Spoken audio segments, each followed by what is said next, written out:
This is the X&C Podcast, your Xbox newscast, featuring Colteastwood and Mag, hosting industry interviews and gaming talk live on YouTube every Monday night at 5 p.m. on the West Coast, 8 p.m. on the East Coast. For all of you listening around the world, X&C Podcast is available on demand on Spotify, Google, and Apple Podcasts. Welcome to the show. Join the chat, hit the like button, and let's get into this week's topics with the Xbox Newscast. Welcome to episode 149, just shy of 150. That number means absolutely nothing. I'm Colteastwood, the host, my co-host over here, the wonderful, great, middle-aged game guy, Meg. Yes. How are you today? I am doing fabulous tonight, Colt, and the chat's already rumbling and ready to go, and we got some things to talk about tonight, as you could possibly imagine. But hey, let's get right into the show, man. Let's not waste any time. So what you got going on, Colt? Are they rumbling with the good stuff is what we want to know. Actually, no. It's actually, everybody seems to be pretty chill. Yeah. Like, let's see, like a Brandon Martin. Let's get the party started. Yeah. For the most part, no one's blaming me for being late. That's always a something. But you know what? It's usually not me. It's 100% Randall Thor's fault, folks. It's Randall Thor's fault because he's the one who makes us late every single podcast. Yes. Rand and Bland Al Thor. Yeah. We'll get into the news. One of the things we'll kick off to talk about is a little bit about PlayStation's new CEO. But what have you been playing, Meg? I've kind of been off of games for 3 or 4 days with Mother's Day, my birthday, my dad's birthday. My brothers are in town. They flew in from Phoenix. What a great man! You get people, 4 guys like me. It's a terrible time, but. It's funny. It's my mom's birthday is usually lands within a day or two of Mother's Day as well. So it's always that sort of double celebration kind of business. And then, of course, obviously my wife and the kids are doing Mother's Day as well. So yeah, I was busy. However, I was able to do some co-op Resident Evil 5, and we got the completion. My wife and I finally got the completion. 5 playthroughs. Some grinding on getting the weapons fully upgraded and unlocking all the weapons, doing all the everything. So we got the 100%. We're walking away from Resident Evil 5. It was wonderful. I am almost done. I'm on the final mission of Assassin's Creed Mirage, and then I'm gonna go back and mop up, because I ain't leaving. Till I see that 100%, right? So I'm gonna do that, and then after that, I just started Evil West, because that's been sort of sitting in the backlog. So Evil West is there, and as soon as I wrap up Assassin's Creed Mirage, it's going to be Evil West, and I'm going into Dying Light 2 officially by the end of this week. And in between all that, if you can believe it, I'm sprinkling in a little bit of Ghost Recon Breakpoint with my son, and we're having a blast playing co-op in that game, that open world game, and really good. And we're having a lot of fun. So that's what I've been doing. You definitely need to be with a friend for Breakpoint. It's an okay game with friends for sure. Yeah, it's fun, and especially with my son too. He always wants to be fun, funny and ridiculous and whatever else. And like, Dad, I'm jumping out of the airplane. I'm like, can you not? Like we're, you know what I mean? Like we're approaching the enemy base, and there he is throwing himself out the plane like it's Fortnite. And I'm like, let's not do that. But anyways, he's getting it now. So a lot in the gaming world. I've been wish listing all the games from 2024. As you know, once that backlog is done, then I'll refill the backlog with 2024 games at the end of the year. So. Yeah. How about you, buddy? What are you up to? I was messing around. I know you said, but I was messing around. I played a little bit of Starfield and Cyberpunk on PC. Special thanks to Harjeet Chani, he sent me an upgrade for my PC so I can take gaming to the next level for certain games like path tracing and all that stuff with Cyberpunk. And man, I'll tell you what, you really got to get in there and start fondling little bits and pieces to get everything up and running, but pardon me? Yeah. But what game are we playing here? Yeah, with sorry. With the eyes. It's so funny with PC. People are like, "Oh, Colt's gonna play everything on PC." I play every 20 games is one on PC. So it was just crazy. He sent me a new GPU, and normally it's like, take the glass off. Take the GPU out, put it back in, close it, and you're done. But it was much more than that. But I'm really, really happy now. For anybody that cares about PC, you've got a nice Ryzen CPU, 64 gigs of RAM. I've got a 4080 Super, which is right there next to the 4090, and so I'll just use it for the occasional games. Like I used my PC for Gotham Knights because I wanted to play at 60, and it could barely do it even on a massive PC. Before I get into the news, Mag. I want to address the ridiculousness of even myself. We are going to get into a little bit of last week's news with Xbox shutting down studios fairly early on in the show. But Magnum in the chat was like, how dare you change your mind? And I wanted to ask you, Mag, since I don't know about how your memory is to all the times we sat here and talked about ABK, but I was pretty sure you and I had the opinion, off and on, kind of wish Xbox would just ditch this ABK venture and just move on with their business.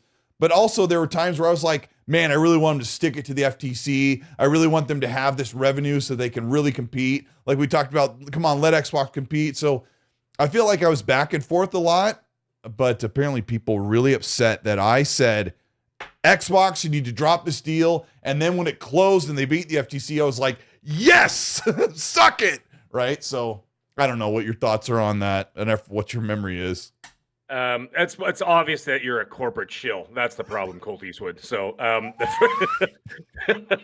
first things first, Chris in the chat, he's like, Mag, did you finish the crocodile game? No, I already told you last week, it's not me, it's my daughter. She's having a lot of fun with it. So, yeah, that bloody, whatever it is, the alligator detective game, crocodile game that's on Game Pass, she's playing it. But it's funny because I got all these people looking at my profile and I got hundreds of people checking me out and they're like, dude, what the hell are you playing? And I'm like, it's not me, I'm at work. It's like I'm not at home right now.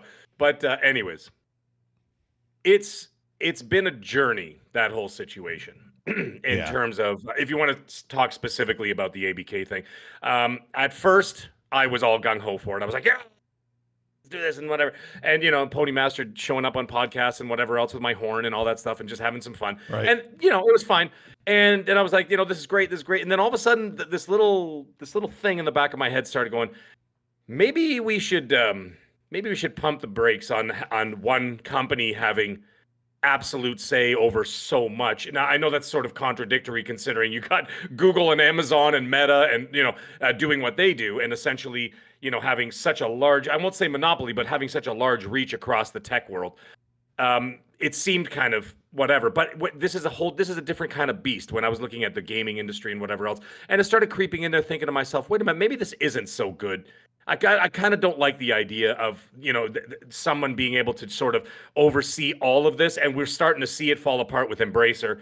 And, I'm not saying I'm not saying it's falling apart with Microsoft because what they're doing is fairly obvious, you know what I mean, for anybody who's in the corporate world who understands how the corporate world works.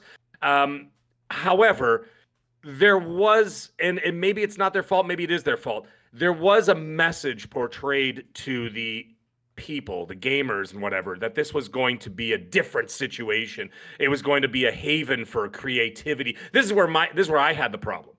My problem was not about the cuts and whatever else. It happens everywhere. I mean, Apple Apple and Amazon, they cut 10,000 jobs last year and this and that, whatever. It's going to happen. Redundancies in jobs, especially with mergers and acquisitions, that's going to happen. I get all that. But then the message, though, was convoluted, and that's where I had my problem. My problem was, come, bring your unwashed to our shores. It's like the saying that's written on like the Statue of Liberty, bring your, whatever the hell it says up there. I can't remember the exact quote. But it was basically that idea, and it was going to be a haven for gaming creativity and whatever. And maybe, just maybe, that was 100% what Phil wanted, and that was his philosophy of like, let's do this, let's have this incredible buffet of creativity, and all it did is, instead of doing that, the corporation part kicked in and said, nah, bruh. And so they cut that kind of short and cut the legs out from under it a little bit. And what it did was create apathy. And because of that, slowly but surely, instead of being able to produce all these games in a timely manner, and of course, games that, that are actually like hitting the zeitgeist of like the public opinion, the problem is a lot of it just went by the wayside and everybody was kind of like, yeah, all right, well, it was okay, or whatever. Yeah, and there was other things that changed along the way, right, Mag? Like, at first it was like Activision and Blizzard games are going to belong to Xbox. These games are going to be exclusive on the platform. Then like, hold on. Like, remember early on, it's like Call of Duty is going to stay on PlayStation. We're like, okay. Remember, that was a big bone of contention. And when that started coming out, then I started realizing what they're doing. And I'm like, wait a minute. And then it started to seem like more that, like you could say, like Spyro or other games, you're like, would those even be exclusive? And us as fans are like, are all these games just going to remain the status quo? What was even the point? And then even worse is that the corporate side of Microsoft and Xbox, like you're explaining, they were starting to direct what was going to happen to Activision. Well, and so I started to see one of the main problems back then, because we're talking 6 months ago to 8 months ago when I was like, hey, get rid of this deal. And I did feel like that a lot of the times up until it was over, because remember the big problem, audience and chat, that Xbox had was that they were, how did we put it back then? Everyone used to say Xbox is laying low and looking bad on purpose. And it was ruining the momentum of Xbox. They weren't shouting about all the things they were going to do because they didn't want to look like a monopoly, which is a huge hypocrisy on the side of the anti-Xbox people, that they were like, oh, it's a big monopoly. Oh, this is horrible. And then they turned out to use the opposite approach, that Xbox could never make this work because they were just going to control everything. And so, yeah, it was bad. And of course, I admitted on my last video that there was a time when I said they should get rid of the deal. And so they were like, this you, bro? And this is how you know, Mag, that people are running on a singular cell organism brain where they're like, this you? I found evidence you said you didn't want it. Here's evidence that you were celebrating it. It's like, it is so much more. There's so much more to enjoy in that whole discussion than me saying, hey, I was against the deal. And then I'm like, yes, suck it, ponies. Although I didn't say that, but yeah, I did celebrate it for sure. Everybody else did too. Sorry. My mind sort of, it went through like a different roller coaster of thoughts and opinions, because nothing is cut and dry. Nothing is, you don't just make one opinion and it stays that way. Like, only a Sith deals in absolutes. Obi-Wan Kenobi, 2002.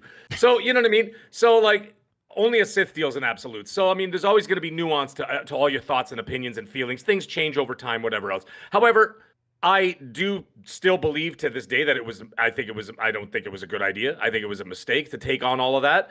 And what's going to end up happening is there's going to be even more, because people say, oh, well, they took them in and look at all this growth. I'm like, you didn't get growth. You just bought it. And you've been, so, but here's the thing though. We talked about this on this very show. It's not just look at all this growth. Look at all the weight you just put in the backpack that you have to carry up the hill now. Mm-hmm. So it's not just insta growth. It's not how it works. You're taking it's insta revenue. Overhead. It is, but you're also, but you know what else you're taking? Insta rent, insta salaries, insta overhead, insta bills. You're taking in all that stuff too. That's going to balance that all out. And you're going to have to make even more, because not only are you're trying to keep the status quo of the company running the way it is, you're going to have to make extra in order to get return on investment. So instead of making X amount of dollars, you're going to have to make X amount plus 15%.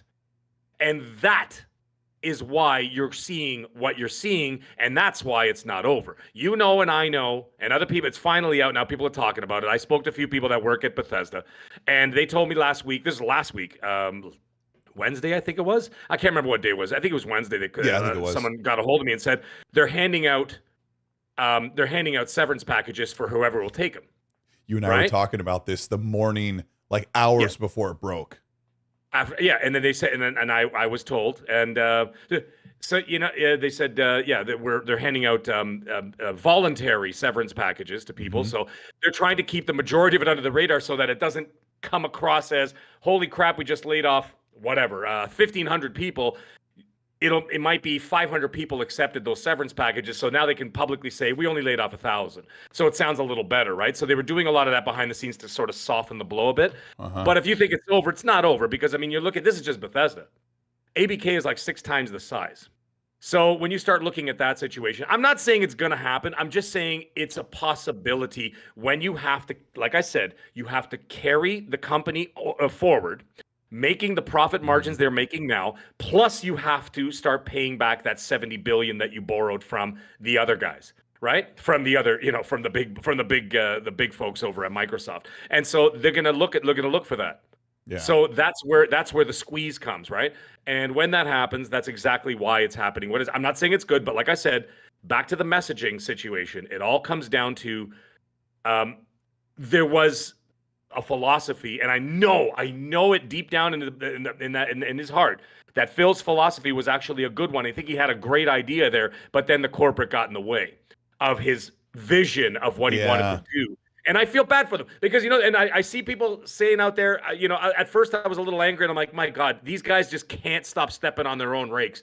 But, you fire Phil or you fire Sarah Bond or you fire Matt Booty or you fire Aaron Greenberg for whatever reason. He's just the marketing guy, but it doesn't matter who you put in their place. You could put whoever. Right. And then if Microsoft's calling the shots, it doesn't matter if Sarah Bond is doesn't matter whatever chair she's in. Yeah. I could be, I do what I do, Colt, okay, outside in the real world. You know what I do. And I am the big boss when I walk into my building, my department, whatever. But there's still a bigger boss above me. Yeah. There's always a bigger fish. Qui-Gon Jinn, 1999. So there's always a bigger fish. There's always someone, I get an email and they tell me what to do. Yeah. Right? So at the end of the day, I'm still just a glorified employee. Right? So the thing is, there's always someone who you're going to have to answer to. So that's never going to solve the problem. The problem lies much deeper. It's kind of like I speak to people who go to rehab, for example, and they've gone to rehab and they're saying, whatever. You don't just walk in there and they say, okay, well, you drink too much and you do too many drugs, so we're going to cut that out and just move forward. That's not what they do. They peel back every layer of that onion to find out when you were 6 years old, what happened that puts you in the state of mind that makes you do what you do when you're 35. And so that's what we have to do here. We can't just look at, they bought something, they cut them, they whatever, everybody's evil, everybody needs to get fired. You have to look beyond that. And you have to look at the management of the way, like, for example, Bethesda operates and everything else. You have to look at the cadence of games that they were working on and how long they're taking and everything else. And you start adding up. I'm not going to go through this all now, but this was driving me nuts for like a week. I'm thinking of all this stuff. And I'm just like, when you start putting it all together, you start seeing that the layers run further, like so deep inside as to what brings us to this situation. Because if they were making massive money hands over fist, nobody'd be letting go of anybody. But like I said, there's this culture because of the way the public portrayal of the company, the public portrayal of of their messaging and everything else, and the way a lot of gamers feel is that instead of creating excitement, you've created apathy where people just don't care. It reminds me of Disney, what's happening to Disney right now. Disney puts out their big thing. Hey, look, we got a new Star Wars show. Nobody gives a crap. Because they're mad. Because they're frustrated.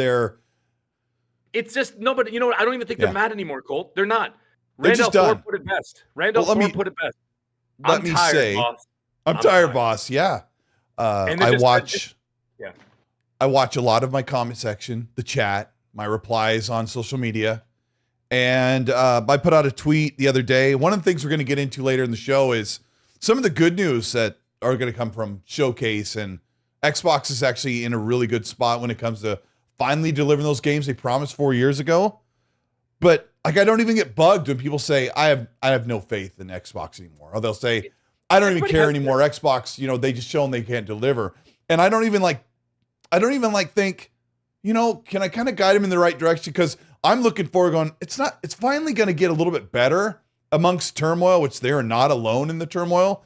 But when somebody says, I don't really care, Microsoft hasn't or Xbox hasn't gotten it done, I look at that comment, I go, yeah, I do not blame them one bit for saying that or for thinking it or feeling it. And we'll get into that as well. But, when you talk about Phil's position in the gaming business and Sarah and Matt and some of their shortcomings or some of the things they can't battle against, we'll talk about that a lot as well, because recently we're learning that Satya is at the forefront. Satya and Amy Hood are saying, and we talked about this on the show months and months ago, Mag, where those people, the head of Microsoft, going to say, where's my money? Come on, where's my money? And that's where they are right now. They're like, we spent $75 billion. Where's the money for what you're doing? And Xbox is yet to really deliver a lot of content. We'll talk about that as well. Thank you, chat. I'm keeping an eye on you as well. A couple of people are like, you guys didn't talk to anybody about these. You guys didn't talk to Bethesda. It's like, yes, we did. I'm not trying to brag about any of it, because there's nothing to brag about when people are saying, hey man, they're handing out voluntary resignation letters. Mag talked to someone. I was talking to someone behind the scenes. It showed me a screenshot from people who said they're handing these things out at the around the office. Dude, you and I knew about it a day before it happened. I didn't know until the morning of, like hours before. And then then you and I were talking early that morning before it broke. I messaged you and and I'm like, hey, did you? And whatever. And then all of a sudden, all hell broke loose. But, we're not here to say, oh, Colt and Mag were right again, which we were. But it doesn't matter. It's not the point. It's not the point. The point is, and it's not a good thing to be. It's not a good thing or a privilege to be right about. It sucks. No. When I saw the news, I was like, "Are you serious?" Because we've already watched every platform and publishing arm and studio and all these people in the games industry have already announced their retirement or their layoffs and their firings and their closures. And then this was another one. I guess I can't really say I was shocked because it just kind of seems like par for the course right now. But it really just sucks. worry. I worry about this, and actually, I don't really worry. It is what it is. There's even a portion when I was talking about instead of excitement creating apathy. That also includes me.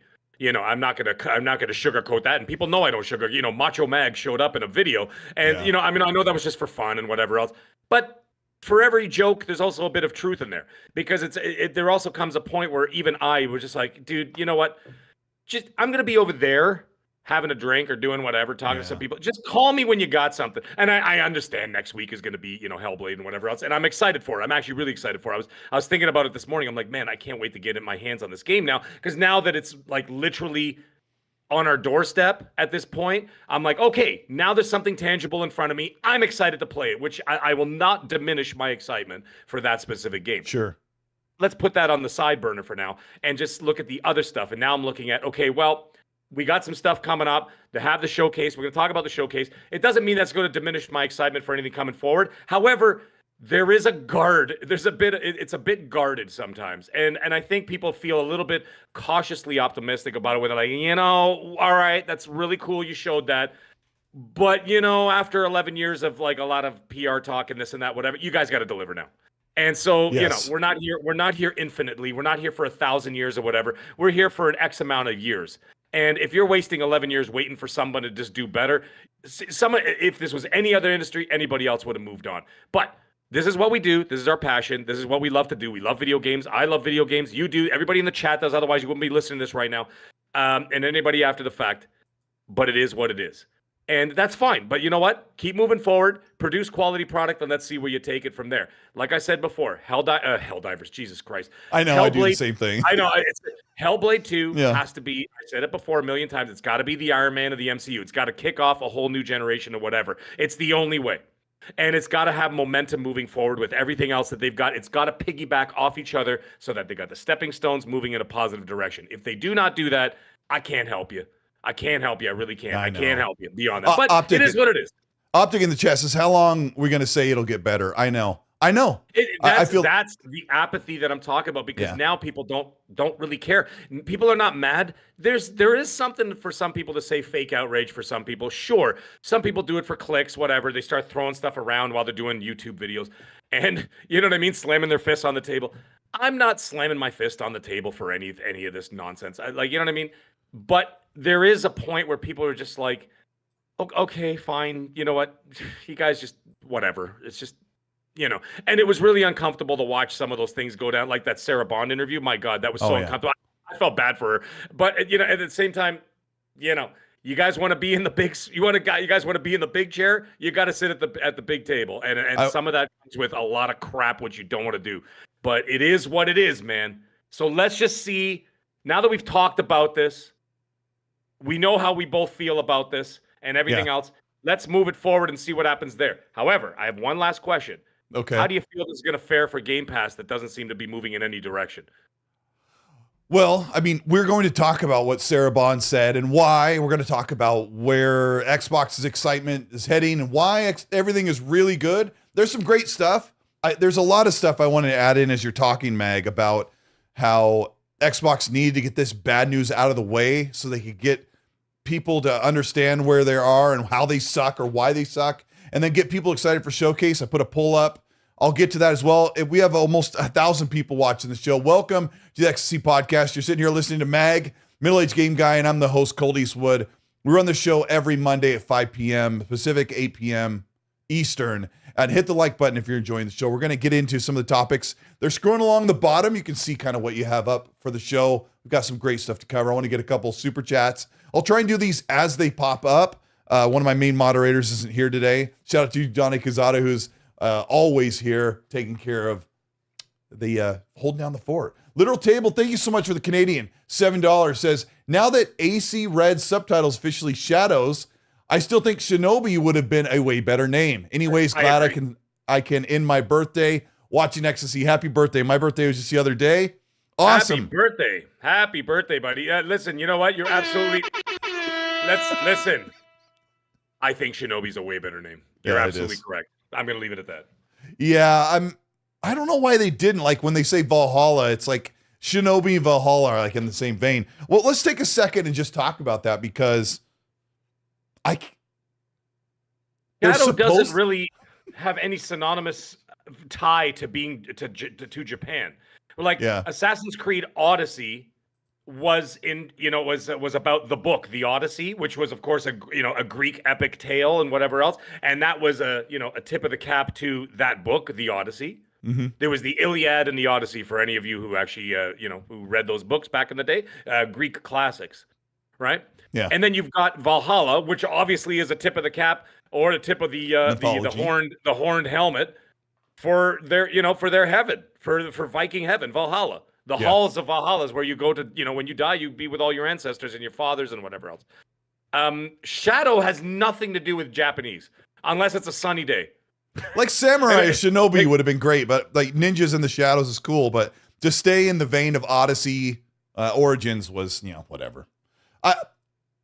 Yeah, actually, you know what? I'm supposed to cover this Origins game. Didn't really, Origins didn't really. The Origins meant the origin. That was the very first Assassin's Creed game in the timeline. It didn't have anything to do with the Egyptian culture, though. I think a cooler name that would have tied into the Egyptian. You know what? That's a bit of a letdown too in terms of names. Yeah, but I don't know. I just love the game so much. I never thought about it. So I'm supposed to do some coverage for Assassin's Creed Shadows. I'm waiting for some information about that. Yes, this morning I got sent something. So I can at least say that because the release date leaked for November 15th, I think, of the end of the year. And I don't know if the release date leaking is the end of the world. It sucks that that's something that they wanted to reveal when they showed the trailer, but I think there's going to be a trailer. Like people are trying to dig into like whatever the reveal is. We had talked about here last week or the week before that we had heard that Assassin's Creed Red, as it was called couple weeks ago and beyond, would get its gameplay reveal. So this is turning out to be probably the thing we're going to see very soon, very close to the June showcase. So like, I don't know, a week or 2 weeks, we would see Assassin's Creed Shadows, see what the game looks like. I would expect, I haven't seen it. I haven't gotten the information about when I will see the trailer and all that stuff. Even if I did, I couldn't say. So how about that? We'll just put it that way. Fair Whatever. Enough. Everyone's going to see it at the same time that I can actually talk about it. So I would assume Assassin's Creed Shadows is going to be a really nice, graphically looking game. Valhalla looks amazing. Mirage looks amazing graphic-wise. So I don't know. Tell me you're excited about Japan. I do all kinds of stuff for Ubisoft. And the funny thing is, the one game that I have seen nothing about, and I have been privy to nothing, is the new Assassin's Creed game. Okay. Other games in the Ubisoft catalog, I am not only privy to, but I've gotten hands-on with and whatever else. And I'm not going to say more than that because I'm not allowed to. However, the Assassin's Creed, which is funny because the Assassin's Creed series is my favorite Ubisoft series, even more so than Splinter Cell. As you well know, I have an affinity for the entire series, whether through from Xbox all the way to PlayStation. I 100% them all because I adore them. Man. Dude, I love them. On the Xbox, the series, was it the One X? I think it was the One X. I got the full 1750 out of 17 or 1850 out of 1850 achievements on Assassin's Creed Odyssey. Took me 382 hours. And I adored every second of it. When I was done, when I got that final achievement, I literally just walked around for like 10 minutes going, is there nothing else? Like, I guess I loved it so much. I love the lore. Yeah. I love the games. I even played the PSP games, for Christ's sake. There was an Assassin's Creed PSP game that came out, and Mhm. they actually I think they ended up porting it to I think they ported it to the PlayStation 3 or PlayStation 4. I can't remember. But anyways, I love that too, and it was fantastic. It was one about it was during the slave times in the U.S. and she was Liberation. yeah, that's it. That's it. Yeah. Yeah, she was an ex slave girl, became assassin. What an amazing game that was! Like in Louisiana and the swamps and all that stuff. And you It could was? assassinate. Yeah, dude, it rocked. And like Uh, you can assassinate from the trees in like the swamps and things, and it was really cool. Loved it. But yeah, I anyway, mean, I've played almost all the Assassin's Creed except for those two side scroller ones that you're talking about, Liberation and they're actually really China? good. No, the side scroll ones are Russia and China. Oh, Russia and China. And Yeah, I I, loved them. I don't know. I think people like to make fun of sorry. Assassin's Creed because they've been going on for so long, but I just India as well. like India as well. There were Okay. 3 of them. There was China, India, and Russia. They were fantastic. I love them all too. But yeah, isn't that funny? So for my love of that series, that's the one thing Ubisoft won't let me look at. Yeah, well, maybe they know better. We got Esteban Sidori. Thank you so much for the £5 super chat. Says looks like everyone's just trying to ruin the 9th show. I mean, I put up that poll. feel that. It's pretty telling. Oh, That- sorry. What does it say? That 52%, half and half of the audience feel like the gaming news and with what Xbox has announced with Wow. layoffs and just the way the industry is, it's kind of ruined their excitement for Xbox. And yeah, That's what I literally said it 15 minutes ago. Its excitement has been traded for apathy. absolutely. And and so you could I didn't even I didn't realize I didn't look at my second screen because I was focusing on you for so long because you're so handsome. I didn't actually see the poll, and yeah, it's 52% says yes, and 49% says no. So it's 50-50, man. That is pretty telling, man. It For is. XNC, for a chat that's very Xbox centric, like the people in the chat or whatever, except for Pierre. Where is he? Miro. Oh no, I'm just looking for him. See if that scumbag is here. Yeah. But anyways, that's pretty telling for a chat like you can ours. really tell, Mag, when you see comments from someone saying, I've lost my excitement for Xbox, and they sound reasonable. Like when you could tell the difference when you read a comment, you could tell immediately if they're being sincere or if they're being reasonable or normal or not completely exaggerating or just trolling or whatever it is, right? That's kind of what I meant when I say I see all these comments where I could tell I'm like, man, like they mean it. And they're not trying to get a rise out of anybody. They're not trying to prove a point. They're not stacking PlayStation hardware on the hood of their car and changing their name. Tim Dog, my best friend. But Leave Timmy alone. we should get Tim on the show. David Kirchhoff, thank you so much for the €6. What'd you say, Meg? I haven't seen him online for a while. He hasn't been really active on Twitter or anything. I haven't been watching a lot of what he has to say. Donnie, thank you so much for keeping up on the super so I can read them for everybody. David Kirchhoff, thank you so much for the €6 super. Says Microsoft is killing Xbox. I've got a few friends who were interested in Xbox. After last week, they say Xbox is a dead brand. Just buy a PC or a PlayStation.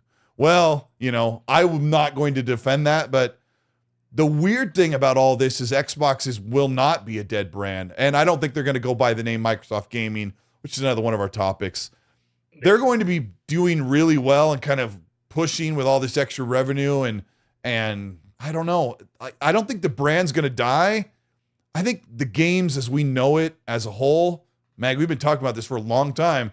What we used to think was the way the games industry runs no longer works anymore. And those rules kind of been out the window. And that takes us into the first topic. Herman Hulst is the CEO of PlayStation. Next topic. I don't really, there's nothing really that you and I really want to say yet. Let's wait on that one.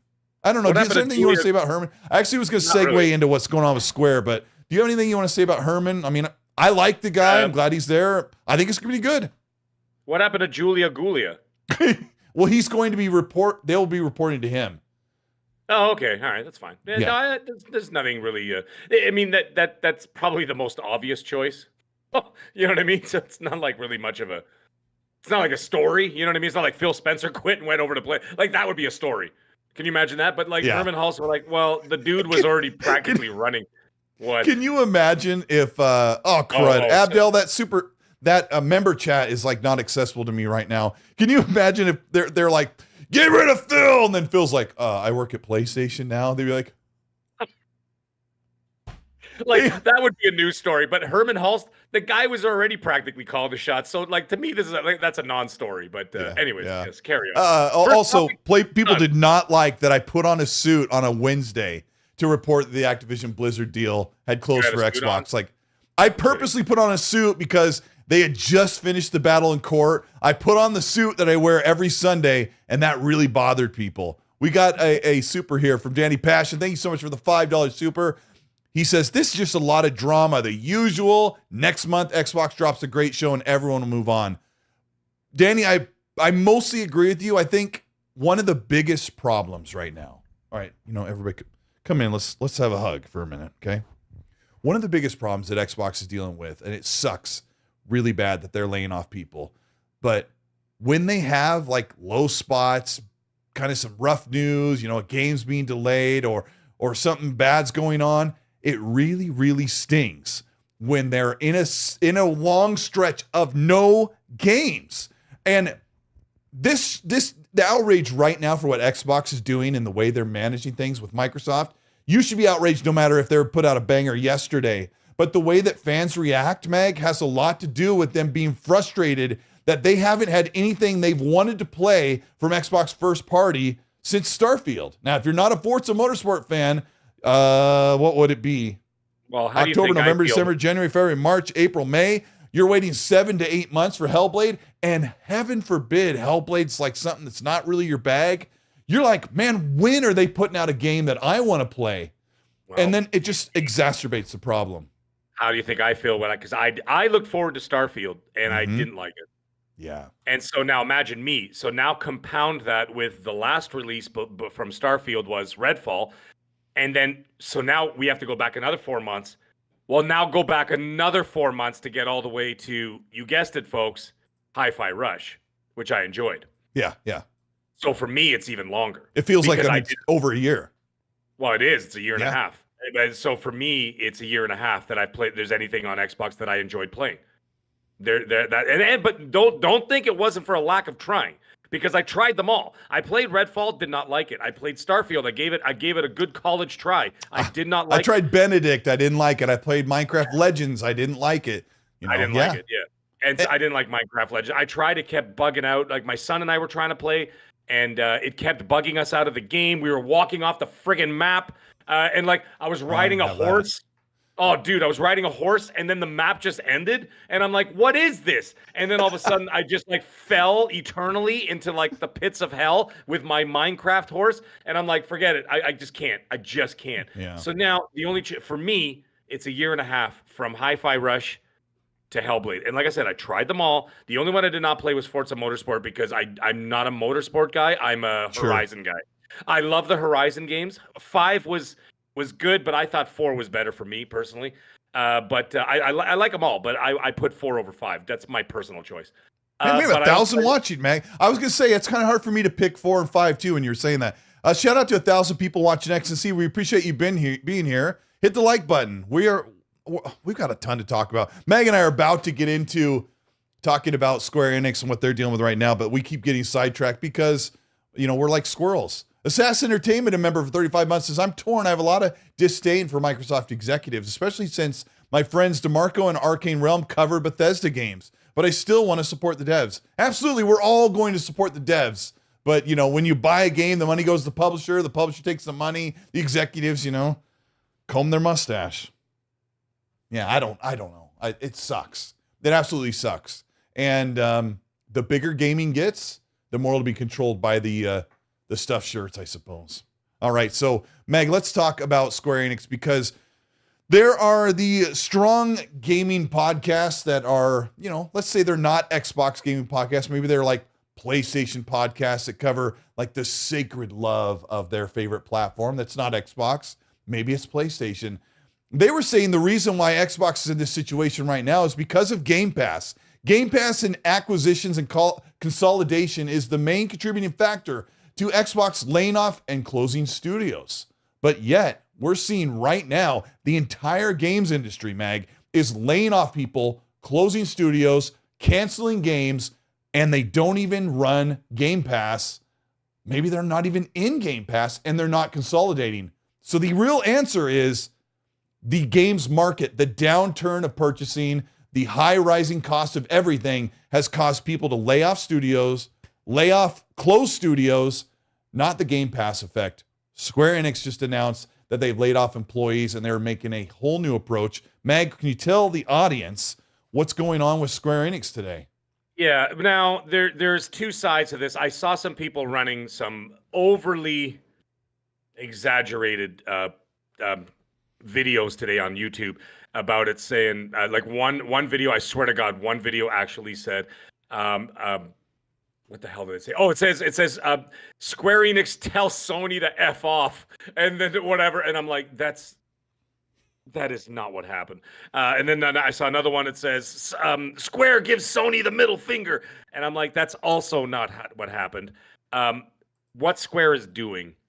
And I don't defend Square, by the way. I don't like them as a company. Let's be upfront right away. I do not like the way they are. They are whores of this industry. They give one exclusive game to Microsoft. They can put one on Game Pass. Then they put one on PlayStation. Then they throw one on Switch. Then they throw another one on Xbox. Then they throw another two on PlayStation. And I'm like, and then they're like, what happened? Can you guys just make up your minds? However, I'm going to read a statement that is from them specifically. Okay. And this is where it's going to clear up a lot of air for a lot of people, or make them really upset that this is actually what it is. So it might twist some people's narratives. The solid performances, this is a quote, of Final Fantasy 16, Final Fantasy Pixel Remastered, Dragon Quest Monsters, The Dark Prince, and Final Fantasy VII Rebirth saw HD games sales increase versus whatever, and it has the two numbers. I'm not going to read out the yen. From the previous fiscal year. They all did very well. Those games did very well. Where Square is actually losing money, which a lot of people are not realizing, is that the firm's MMO and games for smart devices, PC browsers, sub-segments both declined year on year, 11% and 10% respectively, with the latter in particular. The operating losses across its digital entertainment segment were due to higher costs and whatever. We talked about that. Development costs, amortization, advertising expenses, and all that. So apparently, from what they're saying, they still had solid performances from 16 and Rebirth on PlayStation, as well as other HD games, they call them. But they lost money on their MMOs. I think Final Fantasy 14 has finally lost its luster. Now, I'm not taking away from the possibility that you put that game everywhere. It's obviously going to do incredibly better. I think that if you put Final Fantasy VII, if it launched on PC, Xbox, and PlayStation, I think it would have done even better. Now, their quote-unquote solid performances would have probably come back as excellent performances. I'm not saying that Xbox would have saved the day at like 5 million copies, but maybe 500,000, maybe 1 million might have saved, you know what I mean? Might have done something for them. And then PC, forget about it. The saviors of that situation would have been PC, not Xbox, not Nintendo, because Nintendo's hardware can't handle the software that they've got. It's funny that they claim that they had solid performance from 16 and 7, because that's not what their other reports were. But I literally, that's what apparently they said. I know. I'm just like, well, which is it, guys? Hey, Mag, Mag, read what Overlord 9046 says. He's got the green O in the chat. He's like, 8 chats up. I had to smack my forehead. You see it? I'm 22 minutes behind, but man, y'all really going to excuse Xbox in the bed? Dude, I think you should rewind to the beginning of the show. He's like, Destin, IGN, and Maddie Plays, keep it real. We've literally spent the last 22 minutes talking about Xbox's shortcomings and everything they're not doing right, and how they have no games, and they're letting the management at Microsoft destroy what they're doing. They're making horrible decisions. We're going to talk about Sarah Bond's ridiculous response when she was outright asked why you closed the studio that you need. Oh my gosh, that was embarrassing. Yeah, dude, come on now. Talk about cognitive dissonance. Oh, Overlord. Overlord, that's like walking into the last 5 minutes of the movie and going, I don't understand. This movie sucks. I don't even understand the plot. And then the credits. I knew he was dead the whole time, bro. It's like you gotta watch from the very beginning and then kind of make your way across. Yeah, It's okay. I'm not It's seeing okay. the chat making big excuses either. They literally just finished voting with over 500 votes that half Sure, of them but- saying their excitement has been ruined from how Xbox is treated. You know what? I'm not going to get back into that conversation. The Square thing, I said what I was going to say. But, Okay. and of course, I need to know. I need to hear what you want to say about it.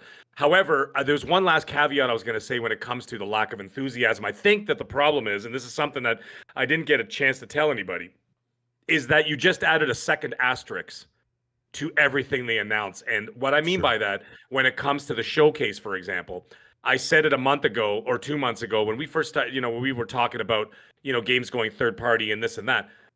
And then I said, when they have the summer showcase, they just added an asterisk to every game they announce.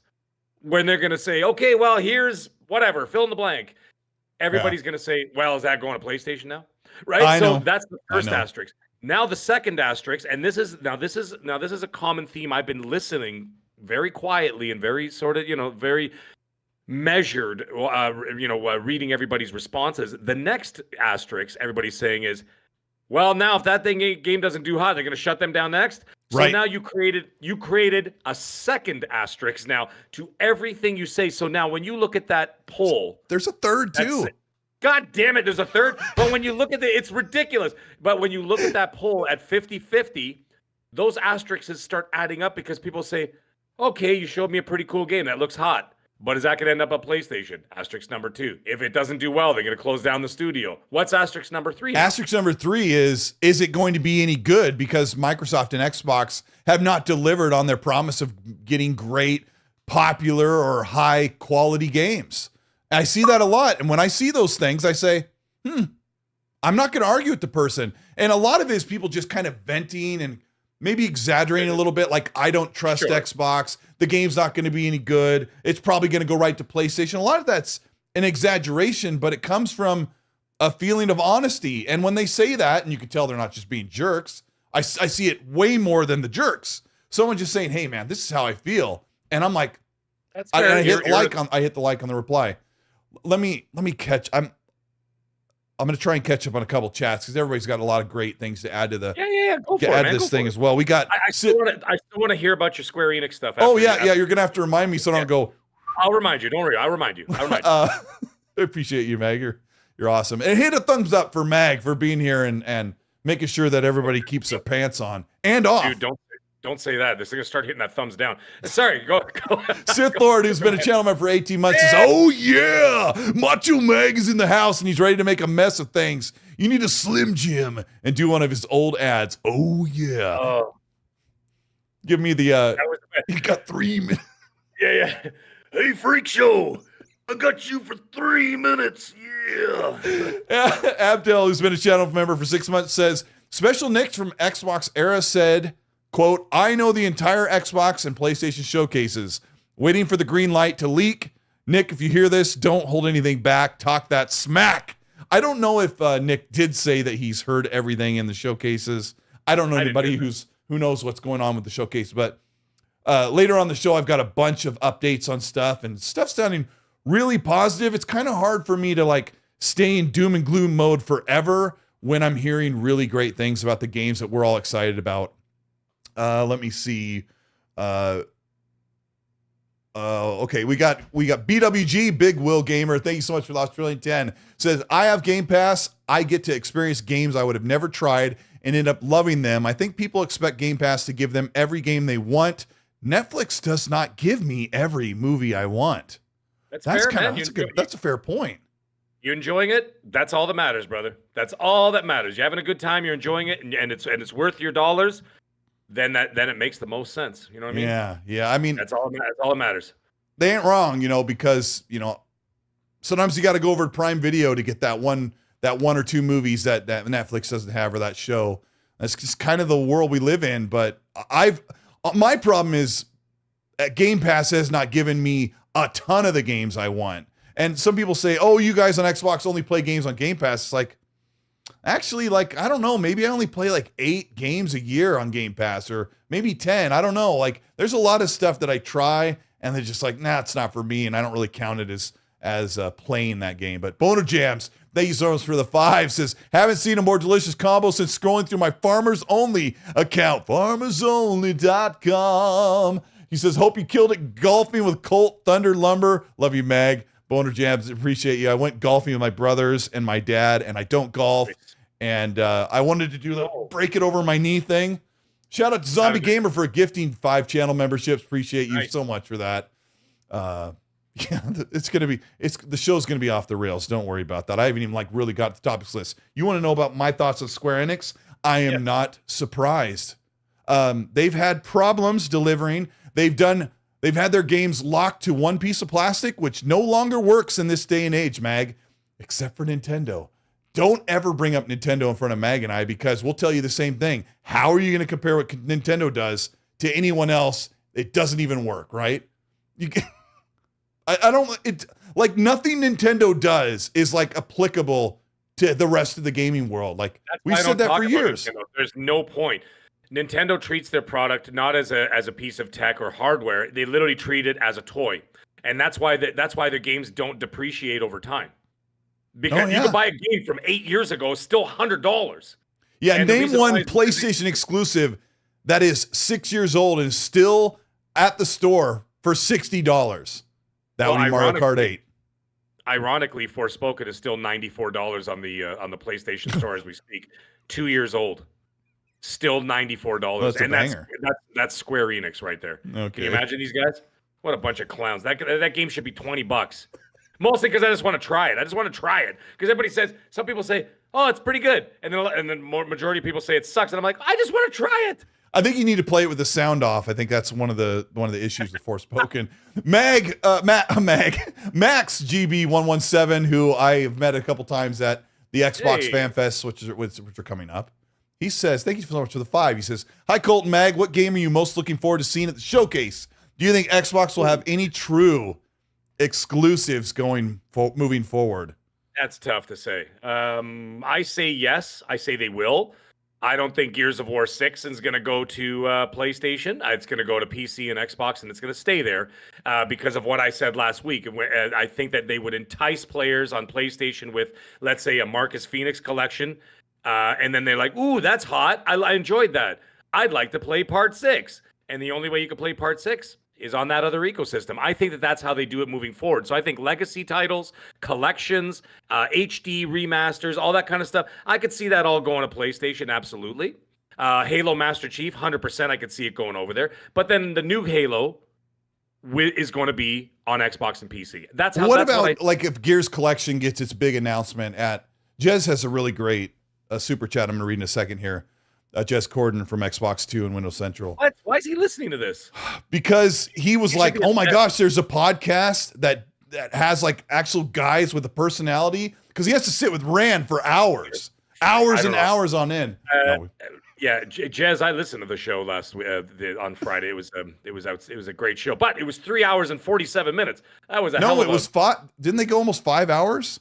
5? Did I miss an hour? Holy mackerel! Anyways, you fell asleep when Rand was talking. You know what? I'm going to save some of that, Max, until later in the show. Because here's what Jez says, and I think he's talking about the same thing. Thank you, Jez, for the super chat. He says, "You will see some multiplats at the show, but I personally think they are ones that make sense." Jez, I think what you're saying is we will see some games that are going to be multiplat at the show, because normally that would mean you would see a game like WB's next game at the show. But when he says they make sense, I am translating that, Mag, that he's saying like you were saying just a minute ago, that you'll see some multi-plat release games from Xbox first party at the show. Sure. Personally, they are the ones that he says make sense. Yeah, that is a strategy. What I was talking about, that is a strategy that makes absolute business sense to me. Expose the product to as many customers as possible, and then entice them to come over to your ecosystem. It's the only way. If you give everything, now this is the other thing. I was thinking about this earlier today, and it's asinine to even think of it. If everything from Xbox, and again, this is where we get into this thought of absolutes. everybody just goes from one side of the seesaw and literally just flies over to the other side, and the person on the one side goes flying off. That's that's not how real life works. It's not so extreme. You know what I mean? There's balance. And when you think about it, if every single game that Xbox made, okay, going forward, Xbox Game Studios, Bethesda, ABK, whatever, if they were all available on PlayStation, like some people are freaking out and whatever, why would you even bother with the ecosystem? I just buy a PlayStation 6 because then I play all my PlayStation exclusives, I play third-party multiplats, and I play all the Xbox games there. That doesn't make any sense. That's not what's going to happen. I don't see that happen. The issue is that You know what I people mean? don't typically switch, like the whole Switch thing, that people just, like Phil said, to their detriment, they lost the worst generation where everyone was buying digital games. Yeah, the digital So thing, you've got 60 million people that bought an Xbox One. The mass majority of those people said, man, I own like 500 to 2,000 games on the Xbox ecosystem. I'm not switching. And by all rights, you should say, I can get these games in Game Pass if I want. They're coming to my console. They're guaranteed to be on my console day and date or Game Pass. Like, we'll talk later about how some games may sit on the Xbox exclusively for 6 months or a year or 2 years or 4 years or who knows, right? But as an Xbox fan, you can say, hey, I own all these games. These games are always going to release on my console, and I'm going to get all the other multiplats. Like, I'll just, if I want, I'll buy a used PlayStation and pick the little bits of games that come. Because, like, let's be honest, like if you're a multi-console owner, you occasionally play the other one just for those unique games, and then you're right back to where you were. And I think Jez has covered that a lot in some of his writings and his discussion on Twitter. It's also depends on the accessibility. You know what I mean? Like, what I mean by that is that, yes, okay, I have hundreds, which I do have hundreds and hundreds of games on my Xbox account. We'll call it an Xbox account because they're not all on the hard drive, right? But they're all there in the library of owned games or whatever, right? Same thing. Now, the thing is, at the end of the day, is it really about those games that I'm never going to touch again? Probably not. I don't really care. I played them. I've used them. I've done them. I've done whatever I got to do. They're there if I ever want to access them. Sure. However, to me, it's more about the ecosystem in terms of where your friends are, where you're going to be playing multiplayer games. Like, for example, the next Call of Duty, it's going to be, actually, no, it won't be actually that interesting because I got an Activision account. So no matter where I play. Now, my wife is a pony. So I buy a lot of third-party. I hope you're listening, honey.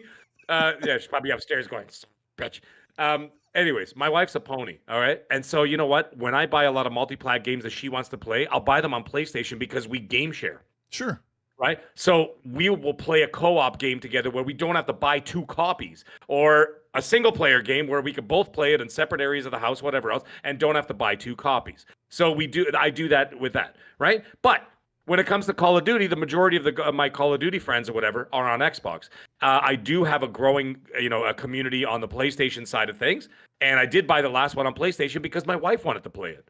Right. So now it doesn't really matter where I play it because I'll just give everybody my Activision ID and it's all there. However, I think that a lot of people will continue to stay with where they are, not because so much of brand loyalty or even the games that they own that they probably never even download, re-download again or whatever. I think it's got more to do with the community and the friends. Sure. And the friends is the big one. And that's a big thing because you made like a camaraderie with people, like Percolator 9000. I talk to him all the time. He was one of the first people on Xbox to we still talk. We talk all the time. We barely even game anymore. We just talk about life. How's work, how's things, this and that, whatever. And you know what I mean? You create friendships over the years. I think your friends list that you play, people you play with and talk to, and then your trophies or achievements probably make a bigger play into where we play than we realize. True. And if Xbox is like, hey, we can bring your Xbox Live and your friends and your achievements, we can bring that over to multiple screens, like on the new handhelds or whatever. Like, people are like, oh, okay. Once that's realized, it can make a big difference. But what we're seeing now, as well in that discussion, is that if you're on one piece of plastic in a walled garden, it just ain't working. It's not working financially, and it's just not working in the games industry as like it used to. Like, I mean, it's like everybody's going to be everywhere. You know what I mean? Like in the fall, I'm going to be all over the place with the multiplayer of Call of Duty. And, actually, funny enough, Mikey Barr just added me on PlayStation yesterday. Yeah, I saw that. Or 2 days ago. Yeah, so he added me on PlayStation. And so, I'm trying to get, some more like Helldivers 2 and maybe even Call of Duty in the future with Mike. and play some games and whatever. That's what it's all about. It's all about having fun at the end of the day. We don't own these companies. We don't have stock in them, or at least most of us don't. And it is what it is. Well, man. We're just there to have fun. They want to put me in the stocks in the town square for wearing a suit and cheering on that Activision and Xbox completely pummeled the FTC and the naysayers. And that now look at it. It's like, what are you going to do? Like your suit, Colt. Well, somebody goes, you need to answer for this. I'm like, and I was out golfing. I looked at my phone and Discord. Somebody's like, you need to answer for this. I go, what the F do I need to answer? What the crap? Like my opinion was changing. Like the later that the Activision thing went on, the worse it started to look for everybty. Like, of course, I was like, oh, whatever. But did you have patches on the elbows? Maybe that's why they didn't like it. People always say, no, it's a real suit. It's a real 2-button suit. Well, sue me. Well, Alfonso Mendoza with the member chat says Xbox is preparing for AI with layoffs in a new console. Absolutely. Yes. Absolutely, 100%. Meg and I think they're going to shave 2 years off of game development time with AI doing testing and bug fixing and all kinds of stuff. And I know so. We know so. Twitter's already doing it. Meta's already doing it. Amazon's already doing it. Microsoft is doing it quieter, but they're still doing it. But it's going to be more prevalent. I mean, they're bragging about AI a lot, like it should be once they start bringing it into the games industry. 100%. Highlander, thank you so much for the $5 super. Says everyone is saying how much trouble Xbox is in. Tomorrow, Sony released their financial report for the quarter, and this is perfectly timed. Highlander, this is on the docket for tonight. Sony released their financial report for the quarter tomorrow. I think PlayStation did worse. I don't think PlayStation did worse, but what's going to happen, Mag, if PlayStation has negative profit margins, if they're down year on year, their console and hardware is down, and I was talking to someone who was like, what if they have some layoffs coming? Like, will it be because of Game Pass? Did the Xbox Series S cause this? I don't want to make a joke about profit margins being down right now just to say, hey, Xbox isn't the only one. But I mean, just look at the industry. Everybody in the entertainment industry and the games industry are having big troubles keeping their profit margins up. Mag? I don't see Sony making any knee-jerk reactions for the next little while. I think they'll ride out the rest of the generation, see how it plays out, because there are highs and lows. As we all know, it goes up, it sags. Usually about the halfway point before the second half of games come out. That goes for all consoles, not just Sony.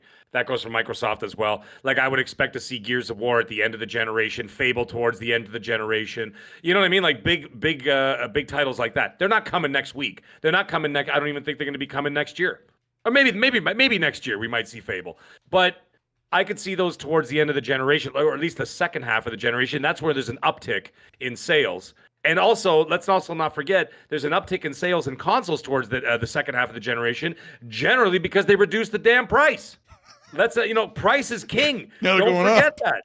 Yeah, you remember, if you go back, for anybody old enough to remember the 360 PS3, it was always the Xbox 360 winning NPDs, doing this, doing that. And then towards the end of the generation, Xbox was still on an upward trajectory, but so was PlayStation. And all of a sudden, PlayStation reduced. Remember how expensive the PS3 was? And nobody bought it at the beginning of generation. They were suffering. And Xbox was kicking their teeth in. And then the second half, when they reduced the price and started releasing better games, boom, they outsold the 360. Wow. And what was the common denominator of the uptick? It was always about the great games and having them consistently out. Yeah. But you know what? Xbox was also releasing great games in the 360 in the second half of the gen. So yeah, I know that's what I'm saying. Like, okay, I got you. Yeah, I mean, now things are down when you don't have games. If people don't go and buy a plastic console just because they flavor games. I think that when they release their finances tomorrow, if it's down, I think they're going to say, okay, it's down. Let's see. We got a new CEO in place. Let's see how the rest of the generation rides out. This is what I see Herman Hulst saying, okay, guys, folks, not just guys, folks, can we start showing our first-party showings that we haven't shown F all for the last 4 years? Can we show them what we got coming up for the second half of this gen before I come down there and start throwing Molotov cocktails through windows? Like, let's go. Let's show me what you got. Naughty Dog, stop sitting on your hands. Show us what you got. Ben Studios, let's go, or whatever, right? So I'm just going on and on. Xbox is going to be doing the same thing, and they have no choice. Xbox is doing it because at this point, it's not really about saving their lives. They're always going to exist and they're going to do fine. They're going to make a ton of money, as they always do, because, like I said before, if all else fails, they'll still be one of the biggest third-party publishers on the planet, which is always their goal. So that was never in doubt for me. Xbox will always be a division there, and it'll always do its thing. So there's no doom and gloom with that aspect. However, their business goals are completely different from what fans think they are. And that's what I have a feeling a lot of people need to realize that. As for PlayStation, I see them not making a more measured decision about what's going on in the future at the end of this generation. And if they are going to make a move like anything towards like PC or anything going to Xbox, which I still don't see, that'll happen in the PS6 era. And as for, that's how I see it. Okay. I've got a bombshell of a reason why the studio's closed for Xbox, and I don't agree with it, but then I do agree with it. It's kind of weird. I'm going to get that in just a second. But Renray, thank you for the £2 super, says, having to pay for internet on consoles is stupid. Absolutely. Xbox needs to just bite the bullet and take a massive hit on their revenue stream. They can't right now, though. They absolutely need to just treat all of their customers the same and get rid of Xbox Live payment required to play online, because all their other devices, they're basically saying, hey, if you want to buy our console, which is the least desirable option right now, so to speak, you got to pay extra. But you know what, Colt? They can't do it now because they painted themselves in a corner with Xbox Game Pass Core Ultimate. Yeah. No, the Core and the Ultimate. Yeah. Because then if you got rid of the online pay, people are going to say, hi, excuse me in the back? Yeah, you, Colt? Yes. I'm paying for Ultimate, which is supposed to be Game Pass plus Xbox Live Gold bundled. Are you going to reduce Ultimate now? And no, that's not going to happen. There's a rumor they actually want to add another tier, and a lot of people are speculating that the tier would be up above Game Pass Ultimate. People are worried that tier would lock first-party games behind the service, and that goes against what Sarah Bond said. We'll cover it in a minute. Oh, that's Maxi Coleman. Yes. Sorry. Right. Carry on. Maxi Coleman's with the ARS 50, which I think is, I don't remember what that is. It's like a couple dollars in US. Says I can't even see it. Sorry. Yeah. Oh yeah, it's been there for a minute. Says, are we going to address the beef with C-Money?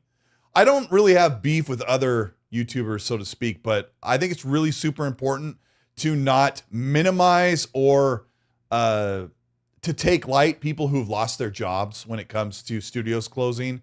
And I also think that it's really important to not blindly and completely defend Xbox for the things that they're doing in bad faith, or the way they're treating their customers or their consumer base. There's a lot to unpack there, but I think it's really super important that we speak up about the way Xbox is doing things and try to course correct them, because corporations will do things in a one-track way to get their money, and they'll lose their way on what makes their customers stick around and be loyal and continue to pay for the things that they want to pay for. So it's important for us, and we do this here really well on XNC, I think, lately, Mag, where we just say, hey, we don't like this from Xbox. We're going to speak our mind constructively and with good criticism without insulting people.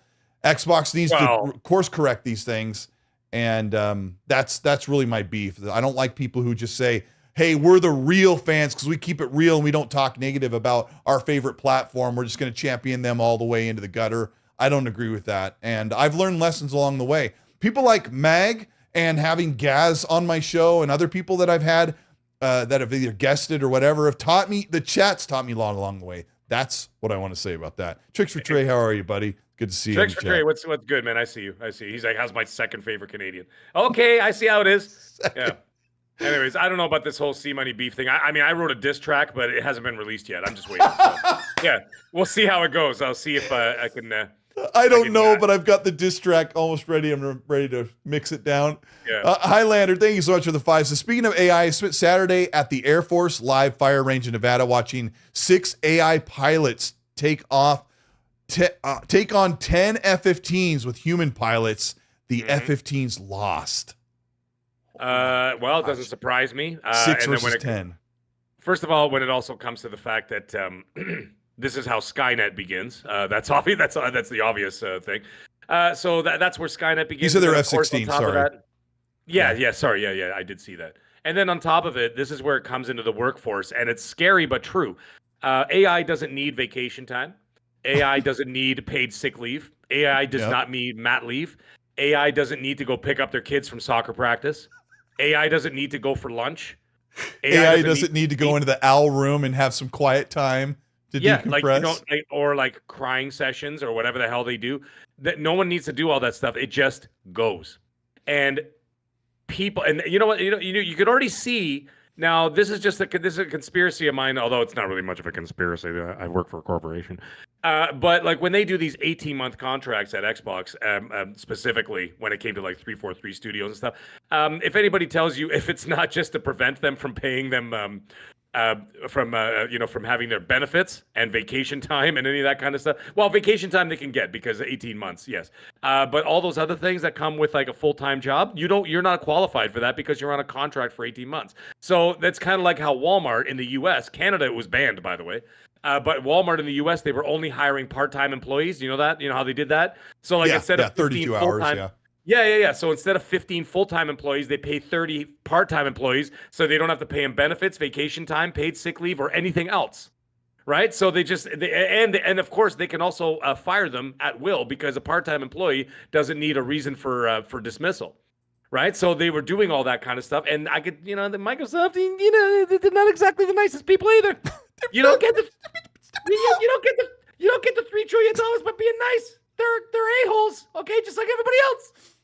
So, just saying. That's they're not to be trusted. I don't trust Microsoft. Are you kidding me? Not an ounce of them. Not as far as I can throw them. Yeah, I was having a hard enough time. Like, people are like, "Do you have faith in Xbox?" I'm like, I don't really use the word faith when I'm talking about video games, but I was really hoping that Xbox could turn things around. But when it comes to trusting what Microsoft wants to do, like Satya Nadella and Amy Hood, I'm like, where, like. Matt Booty and Phil Spencer have a pedigree in gaming. I want to jump off this thing. Phil Spencer like the guy just put in like 180 hours, into what the hell game was it? I can't remember what game it was. He was just playing it the other day. He was just playing it like a week ago or whatever. That's a gamer. This guy's a gamer. The guy's like, he got up to the main. I haven't even finished that main quest where you can launch nukes in Fallout 76. It's a really long main quest. I can't remember what game it was. But, that's the kind of person you want in charge. I wasn't talking about Xbox. I'd like to be clear. I was talking about Microsoft. Yeah, you said that. And I've never liked Microsoft as a company. But Xbox has always been that sort of scrappy, sort of, I know it sounds crazy as under a $3 trillion company, but they sort of still are that sort of scrappy underdog. That's why I think a lot of people get so passionate about it, because they feel like they're always trying to, you know what I mean? Like they're always trying to punch up because you got Sony as the king. They're always punching down. And so, you know what I mean? It always feels like that rocky underdog story, which is, like I said, again, kind of ironic considering who they're attached to. Well, they were calling Xbox a rounding error when it came to Microsoft's division. And now they're like at the top 3 or 4 slot at Microsoft's revenue stream. Let me talk about this, this reason why the reason why ZeniMax closed studios. Now, I was told that they brought the budget forward. Major parts of the budget changed for Xbox and Microsoft with their gaming division, where they had to look at ZeniMax and Bethesda and say, look, this is what the operating expenses are going forward. Can you make this work? And of course, you've got studios saying, look, we have projects in the works. We can cancel them. But if you cancel projects, Mag, then those studios, those people that are working in an operating budget no longer have work to do, so they're no longer needed. It is speculated that ZeniMax and Xbox and Microsoft had made a major decision to fast track the next Fallout game outside of Todd Howard's tutelage. Now, that's the first time you're going to hear that word used on the X&C podcast. Hit the like button if you're here. We had over 1,000 people watching the show. We really appreciate you. Right now, we're talking about the next Fallout game would not be 2035. It would be 5 to 6 years from now or 4 years from now if AI is all on board and some of that stuff has been fast-tracked. Who are they going to give the game to? I don't know. But here is the rumored report is that Xbox said, look, the Fallout show completely surprised us. We didn't know this many people would jump on and buy millions of copies of Fallout 4, a game that's 9 years old. We didn't know millions of people would just hit the Steam and PlayStation and Xbox charts playing Fallout 76, our worst Fallout game ever. Fallout is so big. Xbox plans to capitalize on it. One of those things was to try and get studios or people or labor hours on a new Fallout game. Now I'm thinking, why don't you just grab a bunch of people from a bunch of talent from Arcane Austin, from TangoGameworks, and pool people together and say, look, we're going to put people in this one of our offices. This is going to be a team. Some people are going to work remote. We're going to bring everybody in that we are going to designate to make the next Fallout game. But instead what they did was they said, here's the operating budget. ZeniMax had to say, we're getting rid of Arcane Austin. We're getting rid of TangoGameworks, and we're folding in the 2 small mobile studios. That really sucks. But the report is, Mag, that a lot of this was done in one of the efforts to kind of steer them toward getting a Fallout game on Xbox as soon as possible. Do you believe it? Do you have any insight on this whatsoever? What's your opinion? It's just, I think that we talked about this before on the show. We talked about how they knew. It's not like they didn't know that the Fallout show was being made 3 years ago. They did. I know. So the thing is, at this point, it should have been in the works all the way back then.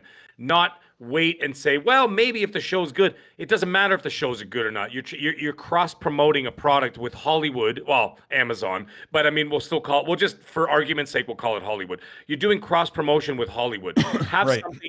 something either ready, like I said before, have a major expansion ready for next-gen hardware, whatever else, okay? Or have an entirely new game in the works so that by the time Season 2 comes out, the game is ready to go. Because then by that point, the hype levels for Season 2 will be much higher, right? Because people saw Season 1, generally really enjoyed it. A lot of the Fallout fans really enjoyed it and whatever else, right? Great show, blah, blah, blah. Now, that means that the excitement for Season 2 will be even higher because the Season 1, when people went to go see Season 1, outside of myself, didn't know how good the show was going to be or not, whatever, right? They didn't have really as many expectations. It's like, okay, well, the show's coming. And then the reviews started coming out, whatever else, and then, the rest is history. But now that you're riding off the success of the first season, people now are going to be anticipating that second season so much more, right? And the hype around it, and everybody talking about it and everything else, and the buzz around it's going to be incredible. Now, that being the case, they should have had that game ready by then. So if you knew 3 years ago, you should have had the thing already in the works. I don't know how. I'm just saying, I'm not going into the logistics of who was going to make it, what game were they going to drop instead and work on Fallout, but I don't know. That's the crux of the situation. Who do you have working on it? I know. Obsidian released Outer Worlds, which is for all intents and purposes a great game. They've already shown a trailer for Outer Worlds 2. I don't expect Fallout to be made outside of the Bethesda ZeniMax work bubble. That's what I'm saying, but they would have been the obvious choice would have been Obsidian, right? But they also didn't own them 3 years ago, did they? When did they acquire them? About that. Almost 3 years, maybe. I don't know. Chat, help us out. I think it was 2021, maybe like May or something, or maybe it was October. I'm trying to remember. I remember when I had big videos when it was either official or when it was like officially going to happen, and then there was a time when it closed. So maybe it was October. So we're coming up on 3 years. Doesn't matter. Okay, so it's around the time. Either way, It doesn't really make a difference. The point is that at that time there should have been at least a little bit of foresight to say, okay, well, we're going to move forward with this. I understand the trepidation because of the reception of Fallout 76. I understand that. Yeah. But if I stopped being a chef because someone didn't like their steak one time, you think I'm just going to be scared to cook a steak for the rest of my career? Maybe the first time. Yeah, I might be a little bit hesitant. I'd be like, oh, crap, I don't want to mess this up. Yeah. This guy's paying $60 for this or whatever, right? And you don't want to mess that up. Yeah, but you also have to, you have to soldier on. You have to move forward. And when it comes to something of these magnitudes where you have to make money and the money has to come in, you cannot have any trepidation when it comes to this. You have to move forward and you have to soldier on. And you have to be confident in what you're doing. Confidence goes a long way. Meg, what year and what season or what time of year and year, I guess I'm going to ask, Fallout Season 2 TV show, when would that be available for everybody to watch? What would be your guess? My guess is 2026. 2025 is way too early unless they decide to reutilize assets. Like, And you for can't get a example, Fallout game out by 2026, but you have to first of all get the schedules cleared for everybody on the show. You also have to, well, first of all, they're going to reutilize the sets. Like, the vault is still going to be there for, you know what I mean, for season 2. So a lot of those sets are going to be reused. The VFX don't take as long as they used to because they are, oh, what a shock. They're using AI for a lot of that now. So, you know what I mean? So those things can move along. However, what can't move along are, again, the schedules of the talent, the actors and actresses and whatever else. Yeah. And then on top of that, the script. You've got to write the script, the solid script. You can have the outline. They already have the outline for season 2, 3, and 4, if I'm not mistaken. And they have 3 seasons already in the can, but not in the can, so to speak, in terms of finished script, polished script. Those take a long time to do. Yeah. So you got to get that. Then you got to do previs, everything else. Then you got to prove principal photography, all that kind of stuff. You're talking probably 2026. Like look at all these other shows. Stranger Things is now another year away. Yeah, like, and holy mackerel, you know what I mean? If Fallout gets renewed for season 3, then they can be closer to the next Fallout game. And I saw some people in the chat like the Rambo says Fallout 5 in 2026. Gosh, I wish. No, like, oh, it's going to be another cell phone game. No, it's pretty obvious that Xbox wants a mainline Fallout game or a spin-off being like Fallout New Orleans or whatever. Everyone uses the word new because they think it's easy to kind of fall down. You gotta hit it before 2030. But even then, it's only 2024.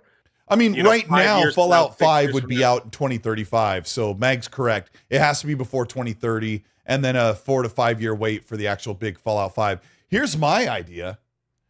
I think it's got to be within Bethesda's ZeniMax. So, you know, I don't know what studio you'd bring on. You've got Machine Games. You've got, Arcane Leon. Like, put Arcane Leon, but they're going to spend the next 2 or 3 years making Blade. So I don't know what studio, but my idea is just give them the Starfield code. And because that's what they do is don't give them the Fallout 4 code. I think it's too crusty, especially with 76 out there. Give them the Starfield code because that's all built in the pick up this item, go through like that engine is made to do Fallout. In fact, when we finally see Elder Scrolls 6, you're going to see half of that DNA that we saw in 2023 Starfield. And because that's how it goes. You see that DNA, you see, oh, I feel like half of this is, you can feel the bones of Starfield, and then it goes above and beyond. They do that every time they put out a new game. Let me, that's Papa Baco 72. No, it's not a support cup I'm drinking from. Sorry, you made it funny. By the way, K1 said something in the chat that was interesting. It's amazing that with over 1,000 people, I could still pull out stuff that people are saying. K1 said they should have thought of this in 2020. That's exactly what we were saying. Yep. They should have had the foresight, knowing that they were going to have this. Whether it's good or not, you still have to do something. Like maybe the show would be mediocre, but the game is hot, right? It's still a cross-promotion with Hollywood you have to capitalize on.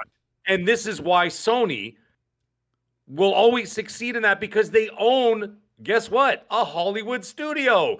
They own Sony Animation. They make those. They make the Miles Morales movies and all that kind of stuff. Plus, Sony Pictures has films. Yeah, they don't always do great. You know, Madam Web, what's up? And whatever. But they don't always land next to their games either, and they do fine.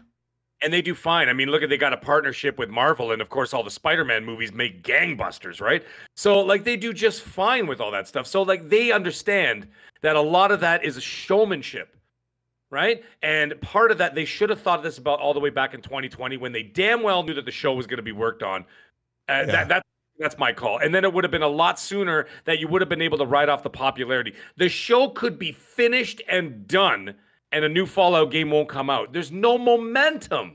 Yeah. The momentum is gone. So, like, you know what I mean? Like, you gotta strike while the iron's hot. I don't know. And I think studios need to. I gotta go to the bathroom. I can't hold this anymore. Sorry.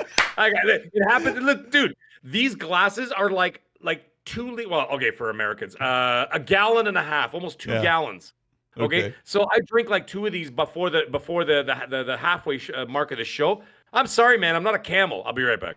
Okay, I'll go full screen till Mag comes back. I gotta pee. So I think the games industry really needs to get into a situation where they can create games in a 3 to 4 development cycle, 3 to 4 years. Like this 6-year development cycle is not going to work. And if they can use the offset of AI to do the testing and do the programming and all that other stuff that just takes so long, and let the humans do the element of creating, animating, writing, and all that stuff, be fantastic. Hey, I don't care if you use AI to use NPC voices. Make the NPCs more organic. Make them run off of Copilot, or that would be fantastic. I think that's the push we need to see in gaming. Maybe we've hit a wall where games take too long. They cost too much money for the bang of the buck we used to get. Xbox needs to be able to change that to where, and all the whole games industry needs to be able to make that happen in a much better way, where AI can enhance and we can move that next step and get games coming out more often. Because if they can go into a Fallout new spin-off game that's a mainline AAA Fallout game, and they can say, look, we can get this done in 3 to 4 years, then I think everything's going to be much better for Fallout fans. And then imagine a Fallout game and a year or two later, the Elder Scrolls game, and then we're all just kind of finally getting games the way we're supposed to. Let me grab a couple supers while Mag's off, and I'll just say something in your back, Mag, and I'll flip back here. Markman05 with the $5 super says, I see in the future as consoles turn into operating system services, which other companies make console hardware, and we can use whatever operating system we choose to play on. That was a rumor that we talked about 2 months ago, where Xbox could just let other hardware companies make something that is an Xbox. It's got the Xbox OS on it. It's an Xbox by the very nature, and Xbox doesn't have to make it, and they don't have to take the hit on the hardware. The problem with that is I think those companies would have a hard time making money off of that once they kind of got the financials work between Microsoft and Xbox. Danny Passion Official, I missed your super chat. I've got it down here. He says, Tango closing tells me one thing for certain, and that's that Jeff Grubb was right when he said last year that Microsoft wasn't happy with Hi-Fi Rush sales. Danny Passion is right. I think 2 million sales. Oh, you're back? 2 million sales. And then you go with the Game Pass. The Shadow Drop was a problem. Or Shadow Drop was good, but maybe it became a problem over time for sales. And then it didn't sell very well on PlayStation. So I'm just angry that they let go of Tango when Phil said they needed a Japanese studio, and he worked so hard to make groundwork go for Japan. And then imagine, Mag, he was told, we got to shut down Tango. Oh, that was probably just there is this rhetoric that's going around, and some people have said it to me too, and I'm like, it really bothers me, and they're just like, oh well, they closed the studio because you didn't buy their games, and I'm like, they told me to subscribe to Game Pass. What do you want? And I asked a bunch of people, I'm like, which is it? You want me to buy the game, or you want me to subscribe to Game Pass? Because everybody told me that Game Pass was the savior of all gaming and this and that, and it's going to be the future. Okay, so I subscribe to it. Now that's the catalyst for why these places are getting shut down. Shut up. Shut up. Just shut the F up, okay? You don't even know. You have no brains. If this is what they said and it failed, that means that the business model is failing. Not because I chose not to purchase it. If they just stuck with just having a sale of games like the Xbox One generation before Game Pass, then I would have just bought the game as normal. Yeah. But isn't that what they told me to do? They told me to go to Game Pass. Everybody told me to do it. The executives did it. Microsoft, go subscribe to Game Pass. So we all subscribe to Game Pass. And then they're like, oh, well, the sales didn't meet expectations. Yeah. What does that even mean? I don't know. The sales didn't surpass the 1.5 times return like you talk about a lot here on the show. And then it's offset by gaining subscribers. But, when I look back, we all loved Hi-Fi Rush. But I think it ended up being a niche game because the world didn't jump on Hi-Fi Rush. And I thought, man, this thing's going to PlayStation. It's going to do really well. It didn't really chart on PlayStation. You know what the thing is that at the end of it. By the way, can you still see me? I clicked on something by accident. No, we're good. Bro, okay, you look fantastic. All right, well, yeah, but I messed up the screen. The thing is, what sent it off to me is that when I started looking at the achievements, because I've been sort of falling off on the achievements. I've been going back and getting trophies. I'm trying to balance them out. However, I did notice that when you get to like the second boss of Hi-Fi Rush, like 3% completed it, or like, and then it moved up to like 5%, then it moved up to 10%. That means that to me, and I'm like, oh man, and I actually felt bad about it. I'm like, oh man, that sucks that people didn't stick with it. And so what was happening is that people were just not finishing the game, not even finishing the game. They weren't even getting to the second boss. So I think they played a lot of it, and they're like, all right, yeah, I get it. It's cute, and they just moved on from it. Yeah.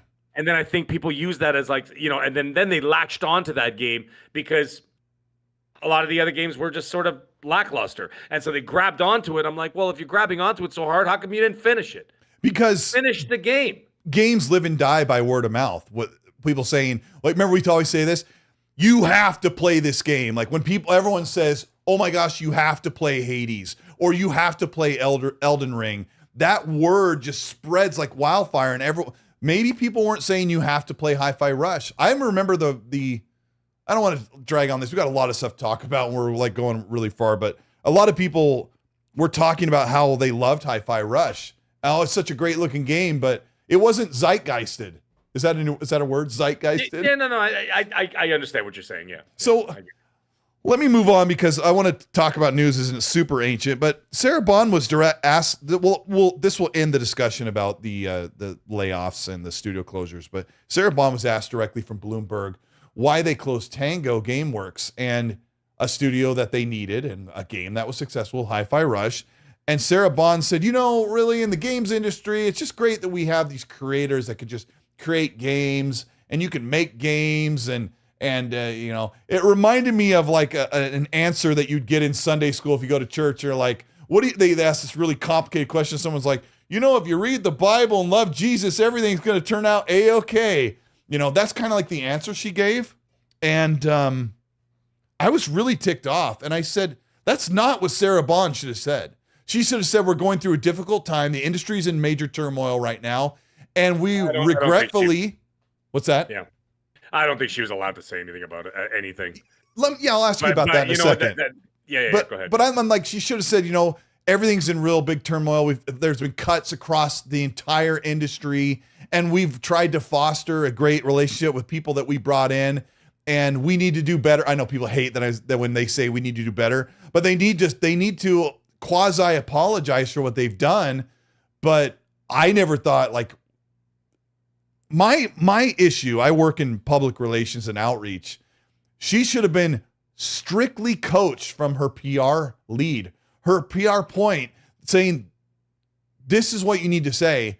They're going to ask you about the closures. It's Bloomberg. They're going to ask you why you closed them.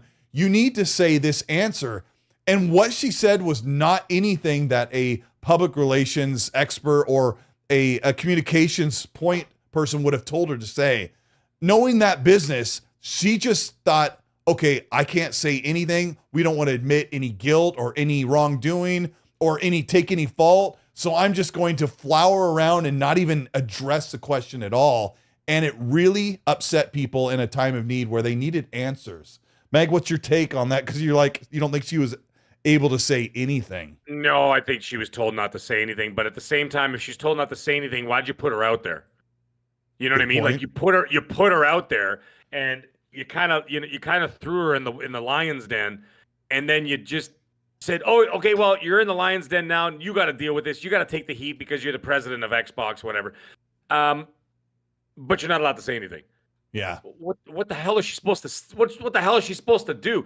I would like to see anybody put in that same situation and see how they would react if they're not allowed to say anything, but somehow they're supposed to put out fires and answer these questions head on, but you're not allowed to say anything. That's Microsoft at its absolute worst. That's what that is, and not Sarah Bond. That's Microsoft being what they are, a corporation. And they don't care about you. They don't care about your feelings. They don't care about anybody that works for them. They really don't. And then they throw them out there, and they did what they did. I think that they did her dirty. They did her dirty. But you know what? At the same time, Microsoft, you really think they just hung her out in the breeze, and she's like, they're going to ask about the closure Tango. What do I say? And what do the people tell her? I don't understand. They probably just said, listen, I don't care what you say. Just don't tell them this, that, and the other. Just say something. Just say something so that there's a face in front of a camera. You know what I mean? And that's basically what it is. But you know, at the same time, like I said, they did her dirty. But they can turn around. Microsoft can turn around and say, "You're the president of Xbox, and it's not exactly like we're paying you, in peanuts and Cracker Jacks. We're paying you most likely 7-figure salaries for being the president of Xbox. Get your ass in front of that screen. I don't care if you have to shift from one ass cheek to the other. You know what I mean? Seat's really uncomfortable. Like, Jesus, I was watching that thing. I think that getting a circumcision without anesthetic would have been more comfortable than watching that interview. Like, I felt really bad. I felt really uncomfortable for her. I felt bad for her. I've got the be nice thing, and Skillet Will goes, "Where's the must be nice shirt?" Well, there's no must be nice in that situation. Like I said, that was I felt what bad. would you have said, Mag? Okay, hold on. No, dude, Pump the brakes. Pump the brakes. On, Pump the brakes. Okay. Mag, we all know what type of person Mag is. Love him or hate him, want to be with him, and all the above. Mag, what would you have said if Xbox or if Bloomberg said, "Why did you guys shut Tango and go?" Let me get the microphone. You know, in a situation like that, that's where you have to sit back and say, there's a lot of changes going on at Xbox right now, and we're building a better future. And part of that future, there are a lot of growing pains, and as a result of a lot of growing pains, there's some unfortunate cuts that need to happen. And these are just part of the process in trying to make us better for the customer and try to make the experience better for them in the future, or whatever. They could have said something like that. That's pretty good. Give a thumbs up in the chat. Give it clapping emoji. That was pretty good. And when you're saying that, there's a lot of admitting of guilt. There's some stuff that sounds like, but you're ruining people's lives who worked for you. But there's no really other way around it. And you can address that. You can address that. You could still say ice cold. That's funny, by the way. But what about? You could still say it's like, yeah, we did have to make some unfortunate changes that do impact people, and and we're not happy about that, but it was the only way forward in order to give everybody a better experience for the future. So you know what I mean? You could have said that. Even if Mag's coached answer for Sarah Bond admits or makes them look bad, I let us know, chat. Don't you think what the things that Mag and I said that she should have said would have been better received than her dancing around? Because she got roasted for 3 days over that non-answer. And I'm like, which one would have been better? I think admitting some fault might have gone over a little bit better, but I don't know. Well, you have to be careful with that too, because they probably, like I said, the way that I answered it, first of all, I deal with this stuff too. I just don't do it in front of a camera. I do it in front of a Zoom camera if I have to deal with people across the country, or if I have to look at people, if I have to talk to people in the U.S. But yeah, that kind of stuff does happen too, right? And you have to, there's certain ways that they say you're not allowed to say this, that, and the other, but we need you to address this. So you have to turn it around and be like, oh my God. So it's a lot of that corpo speak or whatever, which I hate. Because that's not me, but at the same time, if I have to, you got to do what you got to do. And so what I just said, that answer I gave you, that's all they had to do. And it is corpo still say you're full of crap. And people will still say it's full of crap. They say, Matt, if but at least you didn't dodge it. It's so disrespectful to dodge that question for the people who lost their jobs and the promises they made to everybody when you're buying up studios, right? However, at what point do you stop, and there is this though, and this is where a lot of customers that I spoke to and employees or whatever, at what point do you say, okay, man, don't apologize because we're so done with the apology. We've been listening to apologies for literally a decade. So it's how many times I could come to your house, Colt, slap you in the mouth every single day and say, I'm sorry for 11 years. At what point are you going to stop accepting my apology that I come to your house and slap you in the mouth? You know what I mean? Sorry. Yeah, no kid. Yeah, exactly. Yeah, I fell down the stairs. It's you can't make excuses anymore. You know what I mean? And so I think there's that. It's like a Hallmark movie. Well. My arms in a sling. What happened on Ecstasy? I fell down the stairs. Yeah, exactly. Right. Yeah. Twice. Anyways, the thing is that you have to. It sucks, man. It sucks all around. I'm sorry that there's no other way around it. If I was the president of Xbox and I gave you the speech that you just asked me to do and you said, hey, that sounded great, you're still going to get 90% of people out there throwing tomatoes at me going, President Mag is a lying.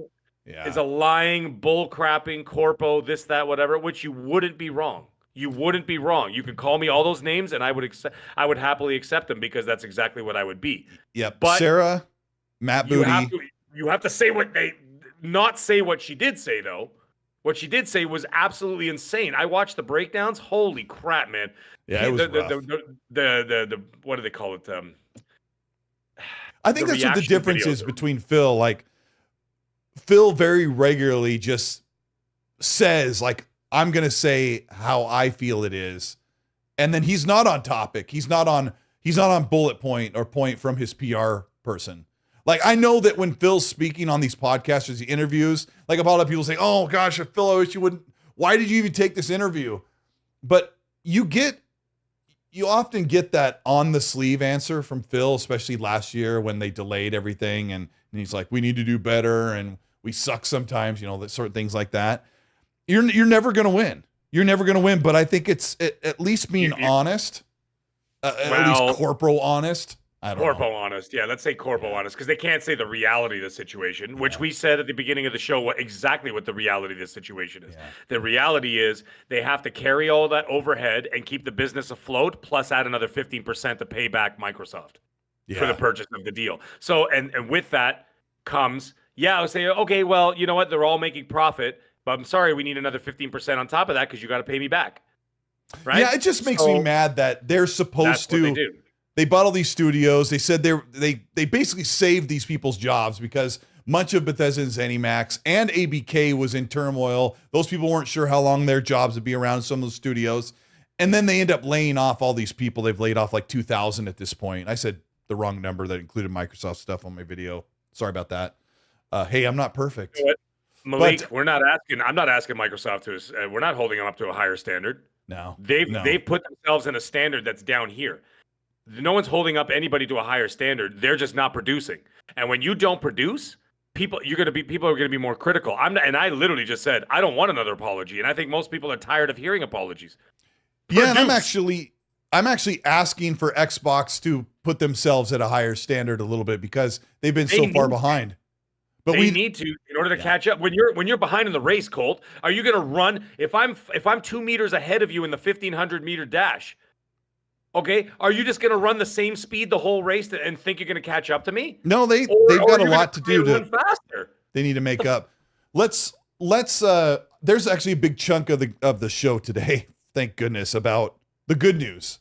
First, I want to address ABK's Activision and Blizzard's games that are supposed to come to Game Pass. I don't know why it's taken so long, but I hate when you say this phrase.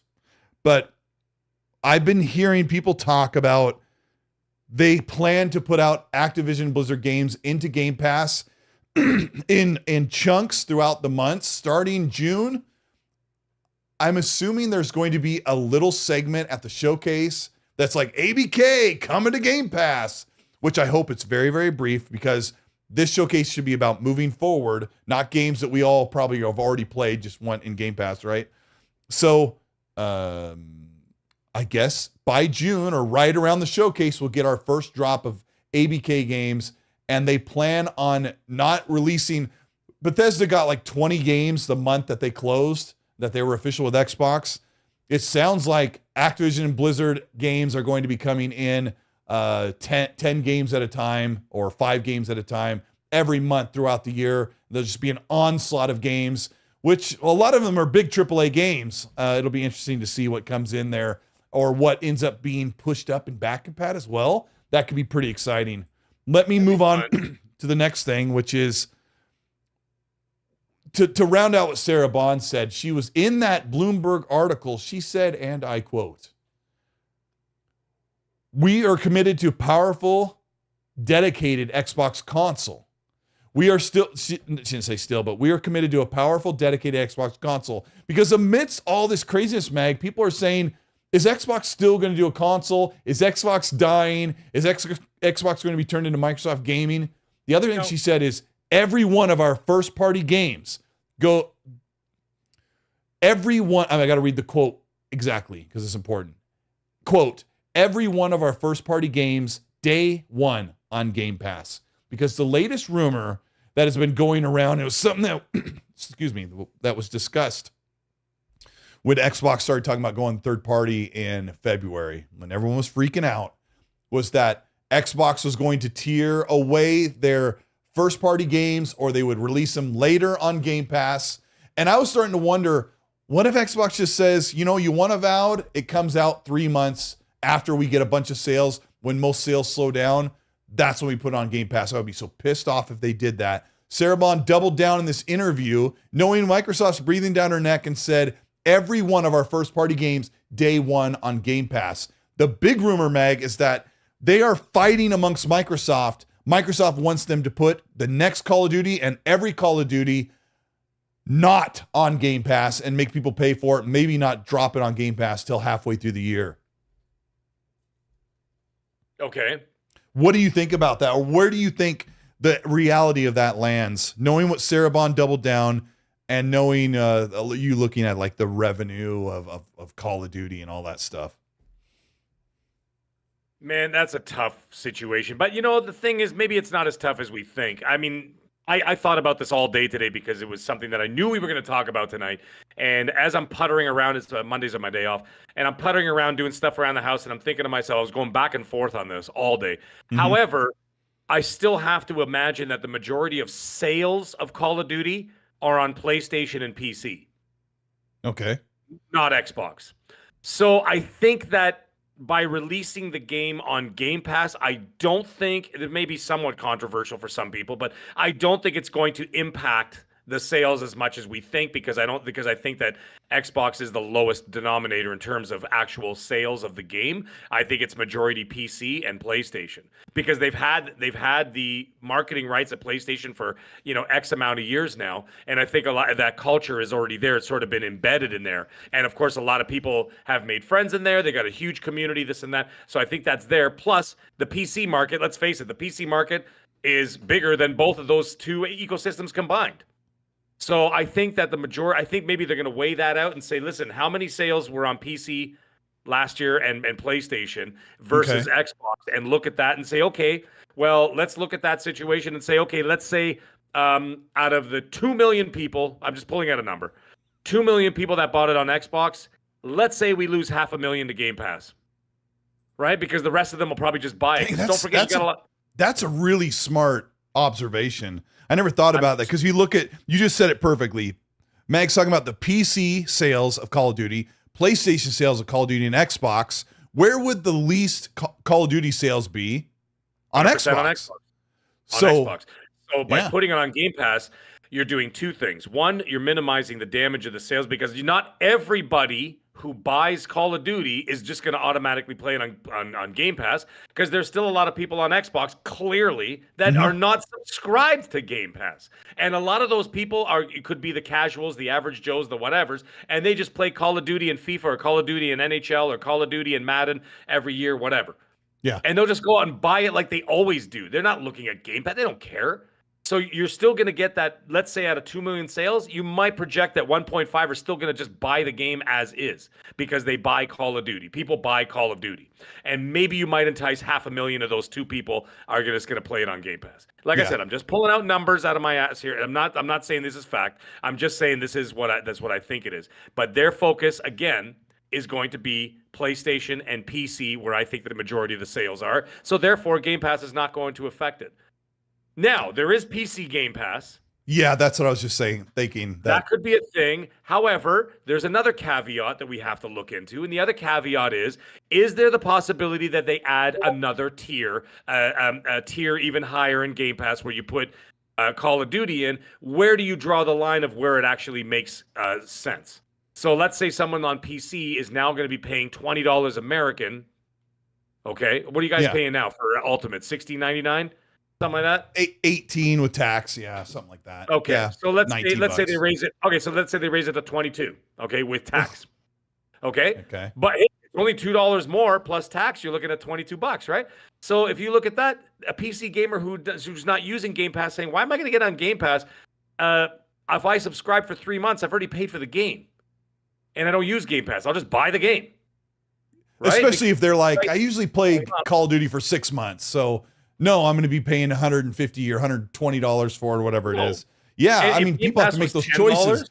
But the trick is, and I think it's a good trick. The trick is you bring people in for Call of Duty and they stay because then this game's coming out, then this game's coming, or this game's being added to Game Pass. And I think Xbox needs to have that power play where they boost the subscribers for Game Pass and everything is nice and healthy because Call of Duty's on there and all their other games, and people stay and they stick around. Everything's healthy. They continue that wheel of making games, and crap. There's a lot. They don't have a choice. They don't have a choice. Yeah. At this point, with the way that they, the image that they have right now, they have no choice but to do it. Because can you imagine if they said, okay, well, they do the expose at the end of the Game Awards, or not the Game Awards, Expose. the showcase, whatever. Yeah, nice. Right? At the showcase, right? But then they do the Call of Duty show after that, and then they say, coming to Xbox, PlayStation, and PC, and this and that, and then coming to Xbox Game Pass January 1st, 2025. Like, can you imagine if they delayed it because they want to ensure that they get those sales in for those first 2 months? Because let's face it, the majority of Call of Duty sales are in the first week, right? I mean, it gains a little momentum near Christmas and holiday season for other, but you still. I know. You know what I mean? I personally feel like Call of Duty sells so well that you can afford to have a side gig where people can subscribe to Game Pass. You can grow Game Pass and continue to reap the rewards of all the people who just buy it. And you set it up really well when where do people on PC normally play Call of Duty? Like, I would never play Call of Duty on a PC. I just like it. The games look fantastic on console as it is. Like, Hargeet's in the chat. Hargeet, where in the heck do people on PC buy Call of Duty? Is it on Steam? Is it on Epic? I have no idea. I would never buy Call of Duty on there. Battle.net is the other guys, right? It's Blizzard. Yeah, it's Blizzard. Yeah. Okay, sorry, no, I couldn't remember. I don't know, but I'm not a PC guy, so I don't. I think we make a good point that Xbox is probably internally arguing with Microsoft, saying, "Look, let us grow Game Pass, and we'll reap the benefits of selling the game everywhere. People still buy the game on Xbox console, Mag, or they'll decide to play it on Game Pass. Like, I'm most likely just going to buy the game anyway because I always buy Call of Duty, and it's not because I do it out of like habit. I buy it because I play it, and I play it quite a bit. COD on Battle.net? It is Battle.net? Get out of here. Well, I guess it's Activision Blizzard. I just never thought about it. Anyways, I don't know what they're going to do. Maybe they're going to look at this year as an experiment and say, listen, all right, Phil and company, you guys have one chance. Let's see what happens when we put it on Game Pass. 90 days later, let's look at the metrics, and we'll come back to this conversation. I think that might be a move too, right? Because they're going to sort of see how it works out. Just, kind of throw it out there to the wolves and see how it plays out. And they say, I'll give you 90 days, throw it on Game Pass day one, whatever else. You're going to sell it on PlayStation, PC, and you're still going to sell it on Xbox. But let's just see how the sales go. Let's see if it hurt us. Let's see if it didn't hurt us. Let's see if it benefited us. Whatever. Just try. Max is saying, just try. Can you please just give it one try? I think that's what they'll do. I think that they'll say, listen, you got one shot. 90 days, we'll revisit. If it doesn't meet our metrics, you're not getting it again. Okay, that's fair. So I think that they might give him one shot at it. We've got 1,000 people watching live. We usually run the show about 2 hours. I've got a ton of topics. What I'm going to do is give Mag the opportunity to say, I got to go here at the top of the hour, and then I'll just go solo because I've got to cover some of the games and the showcase stuff and super chats. Is that cool with you, Mag? Because I won't be able I've been on many shows where it's like, no. It starts getting to that point where I'm up before dawn. So right, I know. It gets trying, but let's do the super chats if there's anything that had me involved in there. Let's get I'll grab a couple supers and we'll button up with you, and then I'll cover the other stuff here.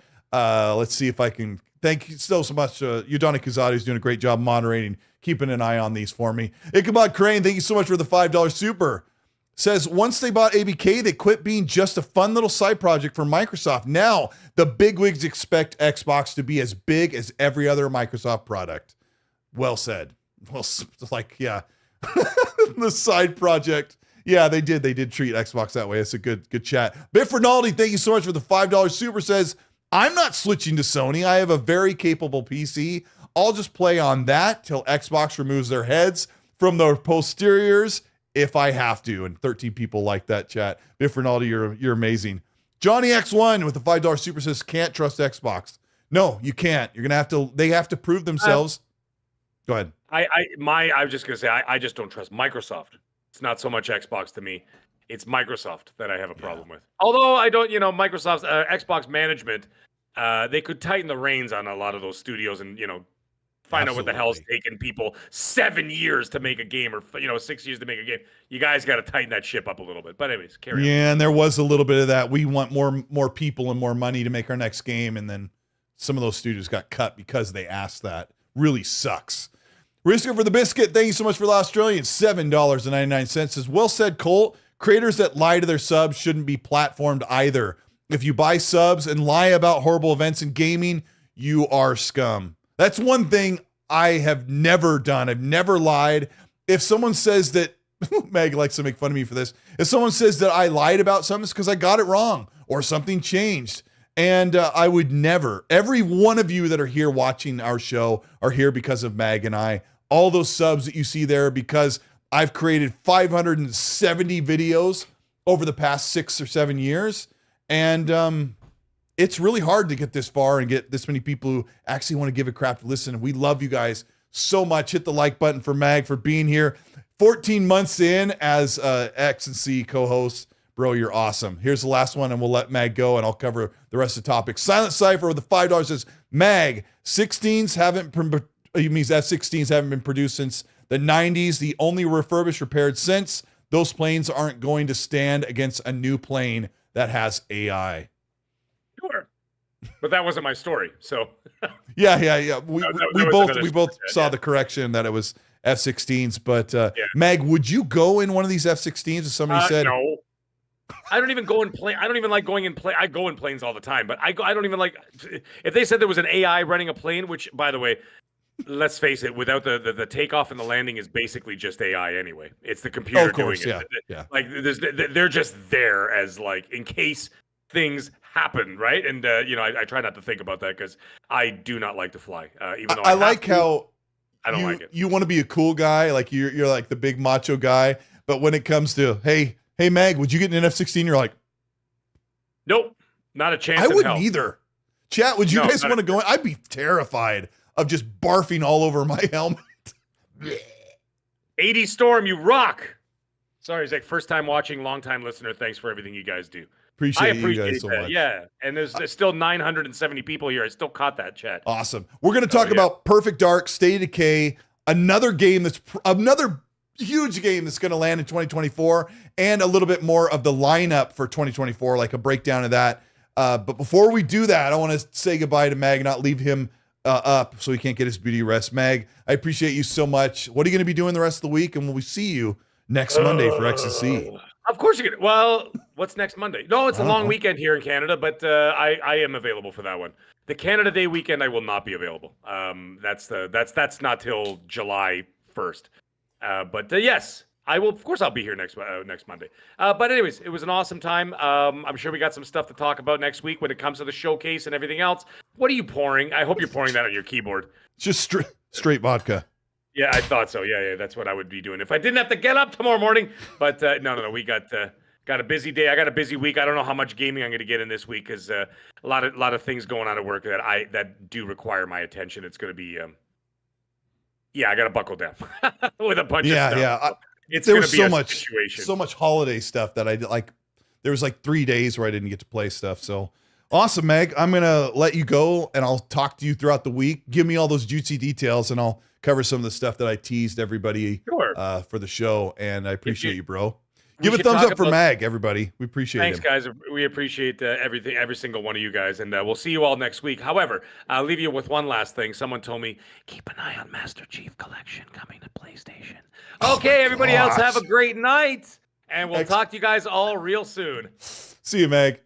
Xbox dead. You heard it here. No, I don't know.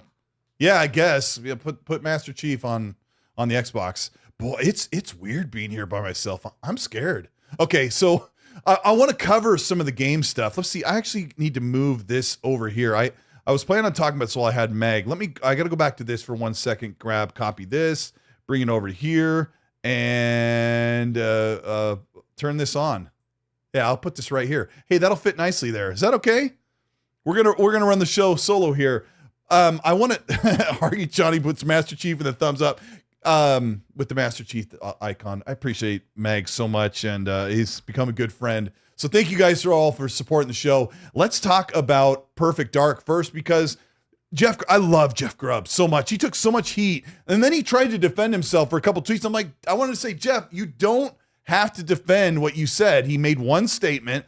Everybody runs with it as they do. It's what he heard at the time. And then he started to hear things after he reported about it. Sometimes these things happen. He reported last week that it was in a rough shape. A lot of people will believe that, because what the heck is the initiative done? Let me get this feed up here. There we go. What has the initiative done to prove themselves, right? This is a problem with Xbox, where the initiative is like, what are they doing? Crystal Dynamics is supposed to be working with them. Crystal Dynamics is supposed to be making the next Tomb Raider game that launches either at the end of this year or maybe next year. I'm not quite sure if they settled in on when the next Tomb Raider game comes. It's supposed to be open world. Sounds fantastic.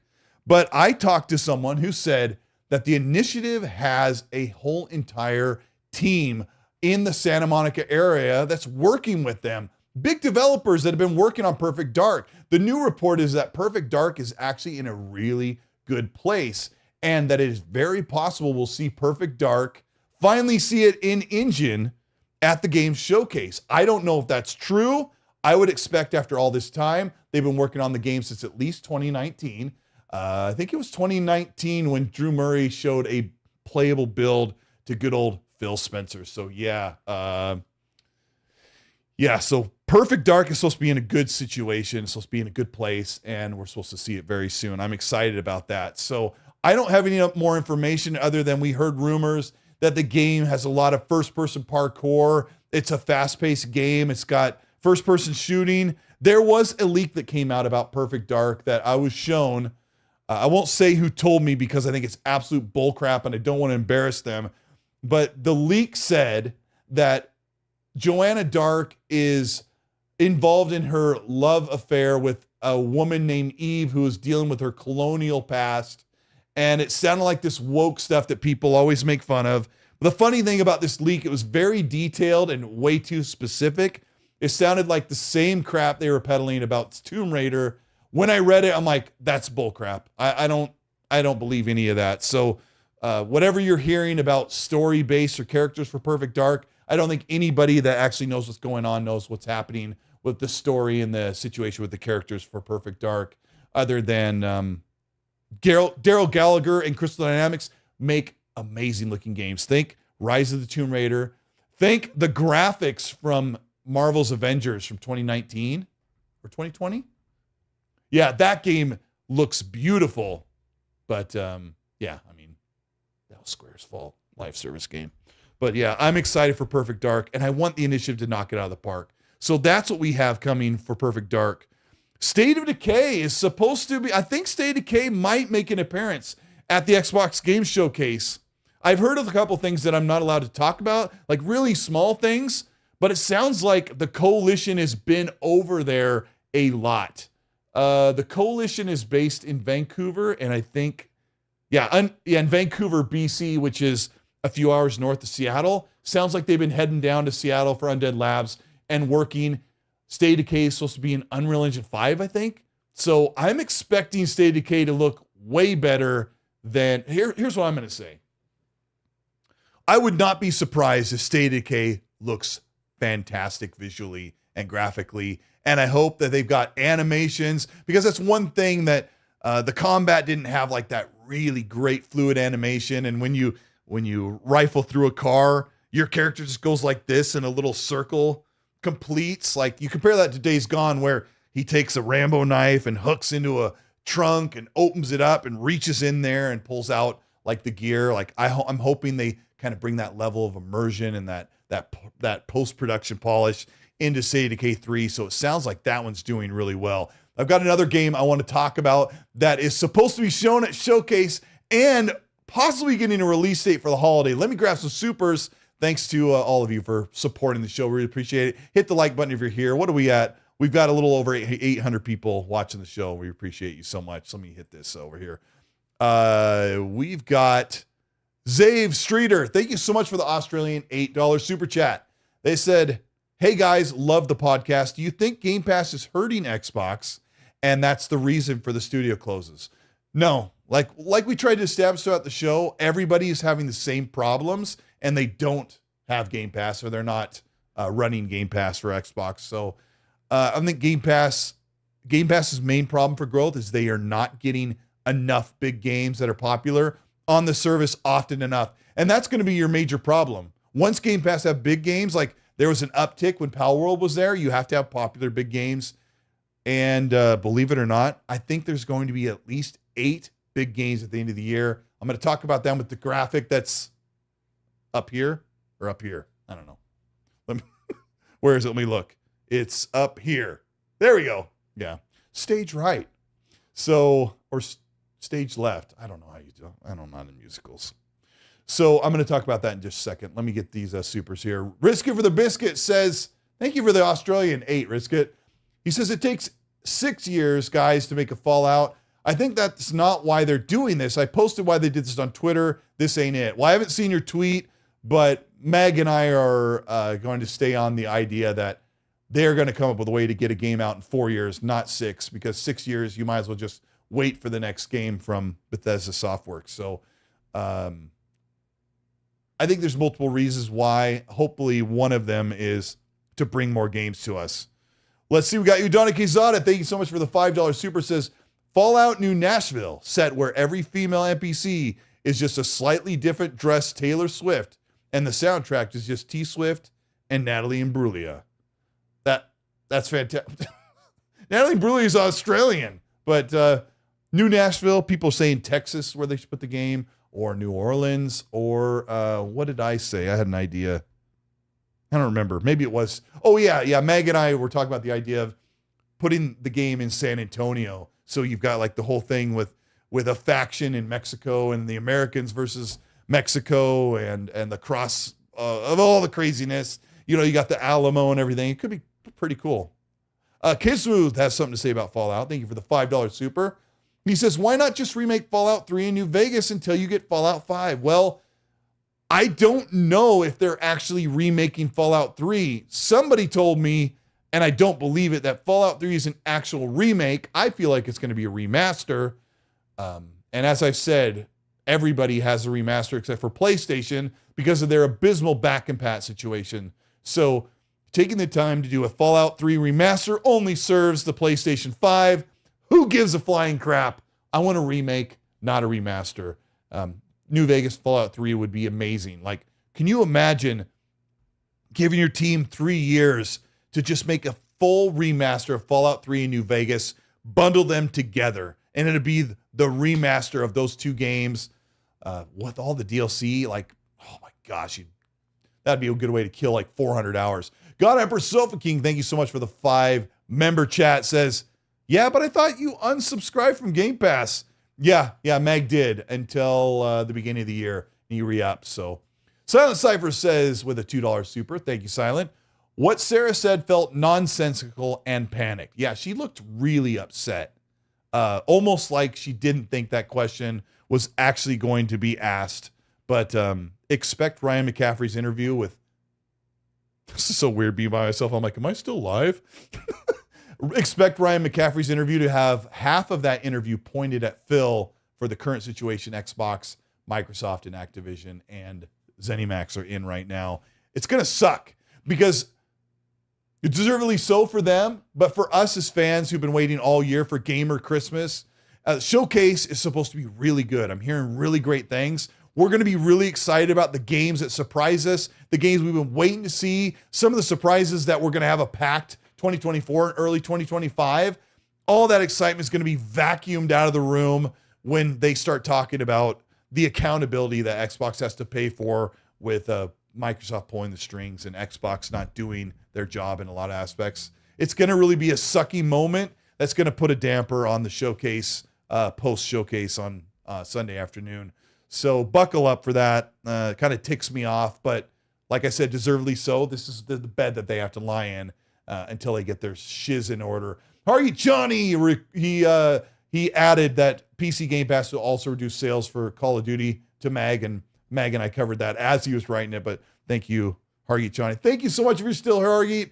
I am loving the new upgrade. It was, I called him like, it's not working, what do I do? But Hargy, it's like he's always the very patient tech support guy, because, you know, he knows everything.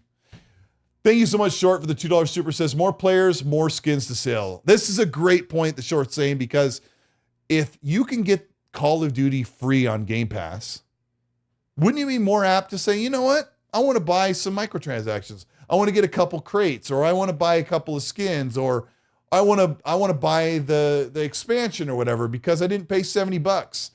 And I think that could be a good argument for Xbox to say, hold on, Risk It sent me a DM. I got to check that as well. That's a good argument for Xbox to say, hey, let's get Call of Duty on Game Pass and watch the uptick of microtransactions, because I think it's probably a proven thing that if you don't have to pay for the game, you're more apt to say, yeah, I'm okay with spending $20 here or there. Like for Fortnite, the game's free. It's brought me so much fun with my friends and with my kids. I'm like, I don't mind spending $20 on V-Bucks and buying a Dua Lipa dance emote. I don't mind that at all. And Dua Lipa's Fire. It's a good song. Let me see here. Let me look at this really quick. I don't know if I can. I'll have to cover that in just a moment there, Risk It. Hold on. It's kind of hard. Like, I feel like I'm out in the breeze here by myself. Like, Meg's like, can't hold my hand. Thank you guys for being here. We have almost 900 people still here as I'm covering the rest of the news. There was so much, but I think it's important for Meg and I to speak our grievances about how Sarah Bond handled the situation and how studios and people lost their jobs, because those people are supposed to be there making games like that. That's their passion. That's their career. And we reap the benefits of them making great games for us to play. And so I hope all those people found work ASAP. We've got Preston. Thank you so much for the $5 super. Great show, guys. What if Microsoft changed Game Pass to 6-month or 1-year increments only? That way people can't just pay for a month when the big games come out. It bothers me that you can't just pay for a year and get a discount like you can on PlayStation service. You can get it almost half off by paying for an entire year. Xbox doesn't allow this. They want you to pay in 3-month or 1-month increments, and it's more expensive that way. That really sucks. This restriction must make them able to recoup their costs, but they need to be more flexible. Xbox, more than anybody, has been more flexible in how you approach their gaming services or how you play their games, but they really restrict how you get Game Pass. You have to go outside to Amazon or third party to get like the best deal. They don't allow you to do that in-house, and I think they need to fix that. I don't know, but there's going to be another tier coming. I truly believe that's a real thing, because it wouldn't surprise me if they add another tier. If they wall off first-party games. And Sarah's like, well, that's what I said. I said day on Game Pass. I didn't say which tier. You're going to hear it from me and Mag.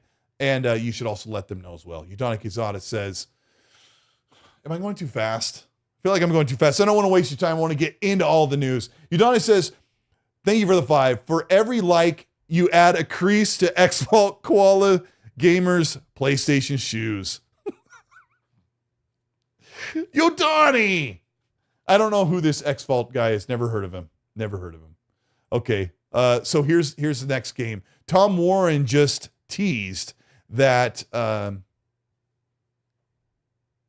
Id's next game is Doom, and everyone thinks it's Doom Year Zero, which is a precursor or an origin story of the Doom Slayer. According to Tom Warren and The Verge, we're supposed to see this Doom game at the showcase, and he thinks it's possible that Doom Year Zero launches in 2024. So I've got the graphics up here. Okay. This, to my best knowledge, and I'm leaving out games like Immortals 33 and Replace, like there's some smaller titles, but most everything on this list is pretty big, and I'm going to go through them tonight.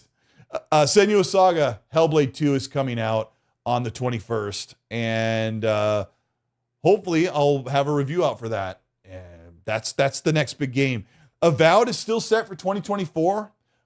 People are playtesting the game, so it's supposed to come out. I haven't heard anything about any delays. A lot of people are saying, and I understandably so, that people are saying, I can see a lot of these games slipping to 2025 just by the very nature of Xbox's ability to not get games out when they said they would, but also having games out when they said they wouldn't, have them undercooked. So yeah, bear with me.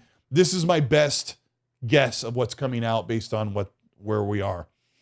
Towerborn is supposed to come out sometime this fall. People are playtesting this game. Very promising from a great studio. There is more and more seems to materialize that Gears Collection, the Marcus Phoenix Collection, which covers Gears 1, 2, and 3, is going to be fully rebuilt in Unreal Engine 5, is coming to the showcase to be showcased.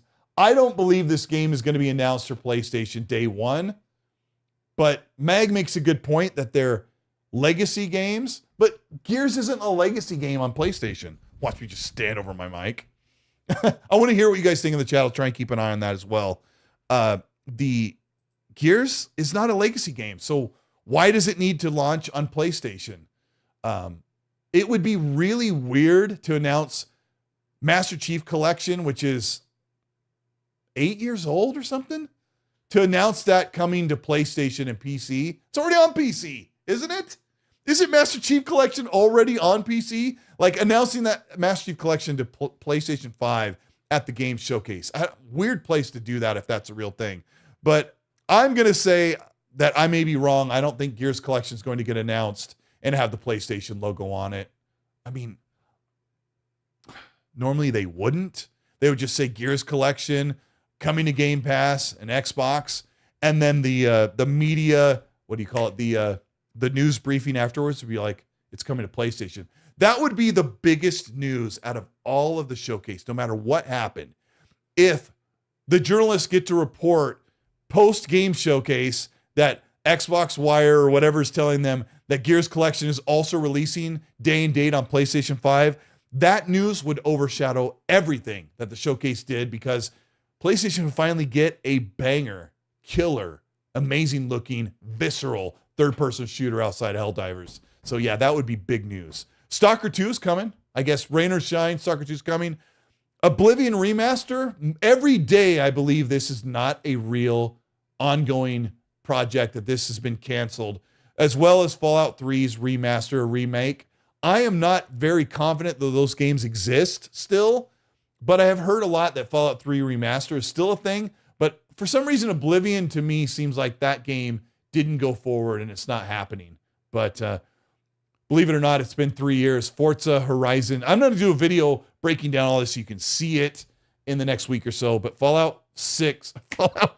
Horizon 6, where there's smoke, there's fire. I guess it's finally set in Japan, if this is true. We heard this the last cycle and it ended up being Mexico. Maybe the news was kind of leapfrogging. I don't know where Forza Horizon 6 is, but if it's in like Prague or something, I'm going to be so pissed, because we all wanted Tokyo Drift for Horizon 6. I hope that's true, but I'm very confident this is the way they do things. The Forza Horizon game gets announced at Showcase, comes out that September, October, so I believe that's coming. Age of Mythology is a strategy-based game. I don't really care. I think that's coming this year. Call of Duty Black Ops 6. It's not called Gulf War anymore. That was like the rumor. That's coming out this year. So we've got Hellblade, Avowed, Towerborn, Gears, Stalker, Horizon, Age of Mythology, and Call of Duty. That's already 8 games in 2024. One upcoming in the next week. Those are already out. Contraband is supposed to be in a really good place. I'm hearing more and more great things about it. If you watched the show last week, I have it timestamped, where someone said they play tested the game. They wrote a big, long paragraph about Contraband. So it sounds very specific. A lot of off-road stuff. I expected the game to do have a lot of city driving, but I guess the game is really rooted in having Jeeps and Land Rovers from the 1970s or Land Cruisers. I don't think they'd be licensed cars, but it's going to be a lot of this game taking place on muddy back roads in a Malaysian or Indonesian type of location. So that sounds really cool. And if you like Rage 2 and you like Just Cause 3, I think there's a lot to be excited about. Now, it's not a full game, but Shattered Space for the Starfield expansion is supposed to be pretty big. Land vehicles, there'll be new gameplay introductions to it, a whole new campaign. It'll be a big thing for Starfield sometime in this fall. So Shattered Space will be pretty big. But as far as Contraband, I don't know if Contraband's ready, but I think we're going to see it at the showcase, which means it's really close to reveal. Xbox typically shows gameplay and wants the game out within a year before that. So maybe Contraband is at the end of the year or early next year. Flight Sim 2024 is obviously coming.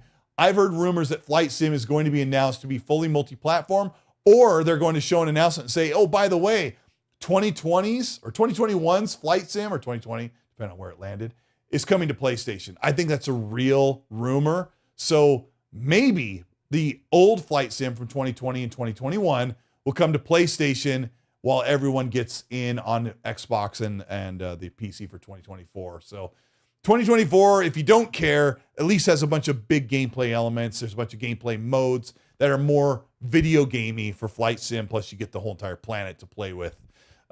Anyway, all right, so Indiana Jones and the Great Circle, yes, 2024. So 1, 2, 3, I'm going to do the guaranteed. Hellblade, Avowed, Towerborn, Stalker, Forza Horizon, I'm going to call it guaranteed. Call of Duty Black Ops 6, Shattered Space if you include it, Flight Sim, that's 8. Indiana Jones and the Great Circle is 9 games coming out, 8 games post showcase if you don't count Hellblade. And then if you believe Tom Warren's, what he's hearing, that we see Doom and it comes out, there are 10 AAA bangers coming to Xbox post showcase, or 9 of them, not counting Hellblade, which is holy crap. It's like the sieve broke, like the levee broke, and Xbox finally has all their games. And it's been a long time coming. Gosh dang it, these games better be good. They have to be good. They have to be incredible. So I don't know, chat, what you think of 8 or 9. I would say 8 of these are like, you got to agree with me that at least 8 of these are landing if they don't get pushed. That's insane. Yeah, and NC says, bruh, how is the first half so empty? It pisses me off. Like, why didn't you have Towerborn ready? Like, why wasn't Towerborn ready? Or why wasn't, I'm looking at the list. Why wasn't Flight Sim ready? Like, I don't know. I liked Flight Sim enough, but Jay Dunn says, that's too many.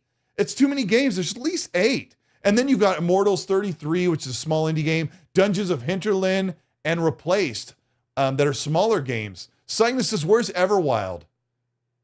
I don't know. I heard somebody try to make a rumor that the game was being canceled. I don't think so. Like, Rare just bolstered up and built a whole new studio. They're probably still working on it. I haven't heard anything bad about Everwild lately. Nothing that I could actually hold on to and actually report to you guys here on the show. So, Krypton M says, Colt, always love your podcast. Do you have any updates with that Contraband game? I think that came in just before I said it, but I have a little bit of trepidation about Avalanche and Contraband because I've said it before. Fallout, gosh darn it. Just Cause 4 sucked. It was horrible.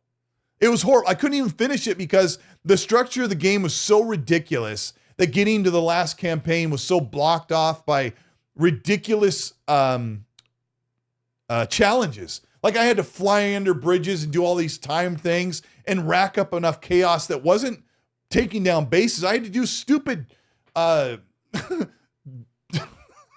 Evil Knievel tricks and rack up enough points just to unlock the last couple missions. I tried over and over. I'm like, this game sucks. I'm sure other people had a fine time beating the game, but I think that game was horrible. They did a horrible job. Rage 2 is fantastic. It's kind of underrated. So I have my trepidations about Contraband sticking a landing and being a fantastic game, but on paper, 4 to 8 player co-op, going across muddy, dark red, brown mud. You've got like these mountains over there in Malaysia and the trees and just the whole 70s vibe of the music. Like, it has all the recipes to be a great game. I hope they deliver, and I hope Xbox is pushing them to kick total butt with that game. So, yes, Pushing Polygon says, do you have Fallout on the brain? I've said Fallout about 90 times. Always thinking about Fallout. Yeah.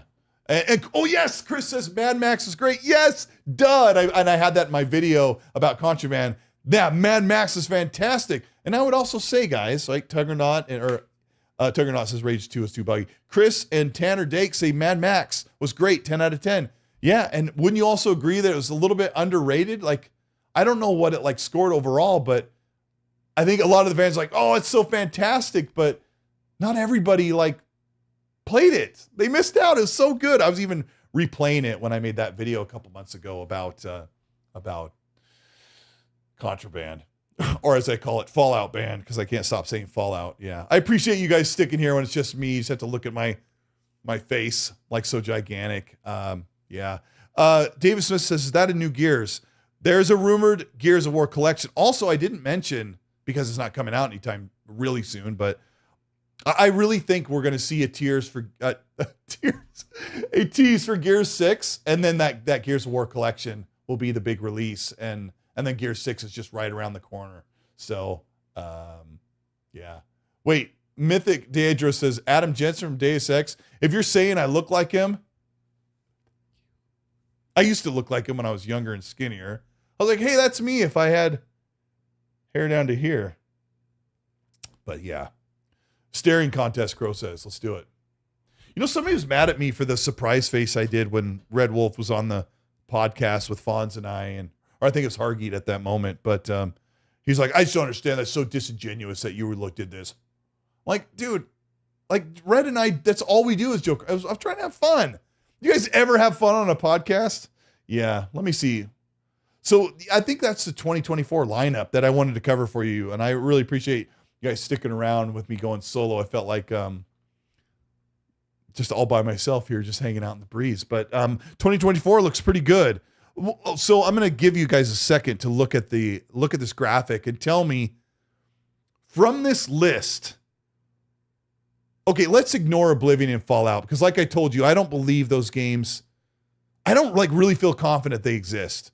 But looking at this list, what do you see here that doesn't make 2024 like guaranteed? No way it's coming out 2024. What's on? Oh, Aria History Untold. Yeah. Frick. Excuse my language. Hargeet says Aria History Untold is on there for 2024 as well. Yeah, I mean, Hargeet, come on, bro. That's a lot of games, isn't it? So on this list here, wait, gosh darn, I keep losing my live feed so I can see. On my list here, what is not making 2024? What's guaranteed? Oh, where's Perfect Dark? Mark says, Perfect Dark. I really think we're going to see it, but I'm hearing Perfect Dark is next year, next holiday, not far away. Oh, Silent Cyber says, we're here hanging out with you, bro. Thank you so much. I watch so many podcasts and I feel like we're all kind of hanging out in the family room or in the den talking gaming. I love it so much. You guys are amazing. Hit the like button if you're still here. And if you haven't, I appreciate that. What game on this list is no way making 2024? I would say I haven't heard anything from anybody I've talked to about Doom. So maybe I'm like, my stance is we're going to see Doom, but it comes out next year because they did that with 2016. We saw it in 2015, the year Fallout 4 came out, and then Doom released the following May. Can you believe that? Like 10 months later or 11 months later. Oh, I remember that so much. But I would say Doom Year Zero is a guaranteed, not 2024. But I mean, Contraband is my other one I think might not make it. Let's see what's the chat saying. Gears and Towerborn. You guys think Towerborn's going to get pushed? I haven't heard anything bad about the playtesting. I heard somebody say that it wasn't as fun as I thought it would be, but I've also heard people say it's really good. Last says, who said Forza is this year? I did. They're on a 3-year dev cycle, so they're due. And you do not hear about Forza Horizon until Showcase, and it comes out that September. So yeah, I really am confident. When they show Forza, I'm gonna be like, yep, there it is. That's how I feel. Oh, I forgot to cover OD. Thank you so much, Noise FOMO. I meant to cover that right at the beginning of the show. This is hilarious. I'm going to say this. Overdose from Hideo Kojima, the game he's making exclusively for Xbox, sounds like garbage. All right? I am not excited about this. Let me see if I can find... I want to read to you what I saw in a leak on Reddit, and Special Nick reported on it and said, hey, Brad Warfight made a must be nice t-shirt with a Canadian logo on it. Okay, let me find this this tweet that supposedly some tester said, here's what OD's like. And I was like, fudge, you gotta be kidding me. Let me grab this for you guys. You might have read it, but it's worth reading on the air. Here it is. Okay. All right. Here's the rumor. Leaks and rumors, take with a grain of salt, on Reddit says, I was playtesting OD. I will truncate this so you don't have to hear the whole thing, but it sounds like not my type of game. There'll be long cinematics. I'm talking about Overdose, OD from Hideo Kojima, the game where you saw the girl like scream and it was just a person with a black background. It says there'll be long cinematics, which will lead to active and passive gameplay of two kinds. The first being where they had to watch and guide the characters while using information obtained from other sources like web pages, an interactive phone messaging system within the game, and helping them by changing things in the environment and giving the character instructions. Used cameras throughout the facility, a third-person follow camera and a first-person camera to switch between and educate. Actually, I'm reading it all right now because it's kind of important.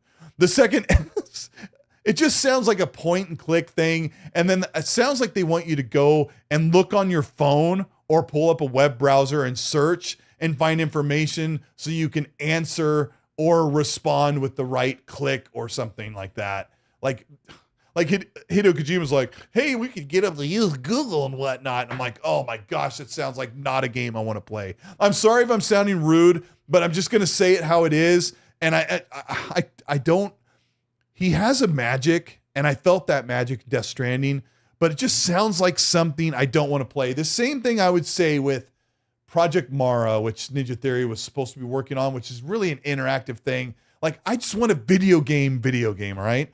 But it also has horror-themed elements and cryptic puzzle mystery functions and a lack of cinematics like the first part. That's basically what I wanted to cover for OD, but it doesn't sound like something that I would be just scrambling across the table to load up. So yeah, that's... Crow says, you don't have phones? You got to use your hands? It's like a baby toy. From, yeah. David Smith, is this school? Yeah, I mean, I'm sure there's some great, cool things going on with that, but it doesn't sound like something that I'm super excited about. NC says Death Stranding was so boring. I got it free on Epic Games Store and wanted a refund. There are some great moments, and I know people like it, but it doesn't sound like it's for me, so I'm not really super excited about OD, and I also don't think we'll see it at Showcase, so yeah.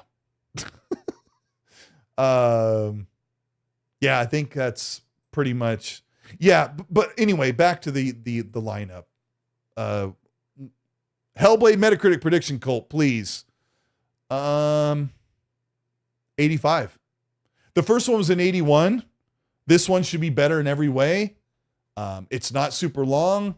I don't know how the immersion will do. Immersion should be really great. I won't be able to speak on Metacritic predictions once I start playing it, but I mean, even if it gets an 85, I think people are going to be really like super hypercritical of it because it's been in the works for 6 years, and that's just the nature of how it goes with big exclusives. They're really under a microscope. So yeah, I don't know. James Thomas asked about Flintlock. Flintlock is a partner game that's coming to Game Pass. It'll also be multi-plat. Will it be day and date on Game Pass? I heard it's Souls-like.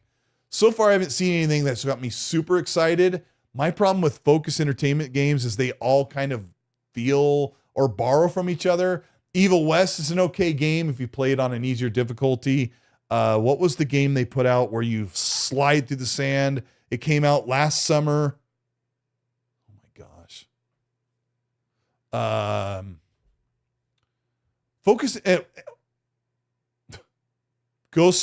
Banisher's Ghost of New Eden, I was liking for a while, but once Dragon's Dogma came out, I can't even go back. I've tried. So Focus Entertainment makes cool games, but they're kind of middle of the road, and sometimes that's okay. I mean, they also make Plague's Tale, which is amazing. So you'll end up liking it, I think. Flintlock should be good, and if you like Souls-likes games, Flintlock could be really good. Swords and pistol or rifles and stuff, kind of like Liza P. Hargy Chani, thank you so much for the $5 super. It is so weird being here by myself. I don't know how solo podcasts do it. It's a whole thing, I think. Hargy, thank you for the 5. Says, rumors that Indy is in December. Do you think that's a good idea? Should they move it to next year? You know what? I'm going to say something way out of pocket. If you're putting your game in December games typically aren't the most anticipated. That did bother me when I said they were going December. Maybe Bethesda and Xbox were like, we need another month, so we're going to put it out in December. We can't make it by November or October. Maybe that's the reason. It's still going to be a really good game. But a part of me is like, December is typically reserved for the, Am I wrong? I don't know. Atlas Fallen. Thank you, James Thomas. Atlas Fallen, yes. It's so generic. Again, like, Randall Thor's like, Colt, don't buy it. You won't like it. It's just middle of the road. It feels like Darksiders 3. And I'm like, oh, yeah, I didn't love Darksiders 3. So, yeah. I don't know. What do you think about Indiana Jones in December? Yeah, Pushy Polygon says December is the month where games go to die. High on Life was in December, and I liked it, but it's not the most well-loved game. That's a bad thing to see from Machine Games and Indie. I hope that is really came down to was they looked at their pipeline. They're like, we can't get it any earlier in December. So I would be Hargeet, push that game to spring and put that extra oomph into it. Nerds and Other Legends says, I would not be surprised if Indie gets pushed. Yeah, I wouldn't be surprised. I'm still on the show. I am solo right now for just a few more minutes. Okay, somebody asked me if I'm still doing the show. True77, thank you so much for the member chat of 32 months. You're amazing, bro. I appreciate you. Says, greatly appreciate the show and the community. Thanks for giving us something to look forward to week after week. Yes, we've gone through hell with the recent news. We've gone through hell with the way Xbox has poised themselves. We all just want to be excited about Xbox. I know half of you are like, why should I be excited? I totally get it. But I hope when you look at this graphic that you're thinking, it's all about the games. When it comes down to it, it's not about the business. It's not about who's held accountable. At the end of everything, I hope that we can say, you know what? I was really just here to talk about and play the games. And I am ready for Xbox to let the games do the talking. No more lip service. And I think I wanted to open the show with this. So I'll close the show with this. One of the things that Xbox has to deal with the most is when they don't have games, they have to tap dance and they have to distract their fans and make them hold on and wait until they have the games. Now it's time to put out the games, keep us busy, keep our hands and our eyes busy playing the games. I don't want any more excuses. You've got the studios, you've got the roadmap. The roadmap looks fantastic. Holy crap. Some of the biggest games aren't even out this year. So yeah, I'm excited. I want to be excited. I want to be happy. I want to go to the showcase June 9th. I want to hang out with my friends. I want to see the games on the big screen. And I want to come home and talk to you guys about what we're all excited about. And that's Xbox making video games and us playing them where the frick we want. So I appreciate all of you. Fred Wright says, when is South of Midnight coming out? Probably 2025. It's not far off. So yeah, I think it's just around the corner. And hey, it's going to be all right. Let's see. Skill Will says, you missed a super. Let me look at my things here. Let me hit a refresh. We got, I think this is the one. See all. I'll make sure I don't miss any here. Let me look down. I think. Oh yeah, Spartan661 said quite a while ago, ostrich knows how to put their head in a hole. Yeah, I think he might be referring to sometimes we just dig our head in the sand when we don't want to deal with the bad news and stuff. And maybe he means that a little bit. Xbox leadership has had to stick their head in the sand during the bad times here. Holy crap, I have missed a couple. Papa Baco 72, thank you so much for the super. Thank you for the $5 super. Says hit that like button, chat. Show these two old men some love. Even might get a Cub Scout badge for helping the elderly. Much love, Colt Meg. Yeah, I just had my birthday. I'm old as fudge. Let's see here. I think I got the other ones. We got Young Kermit CNT. Thank you so much for the $3 Australian.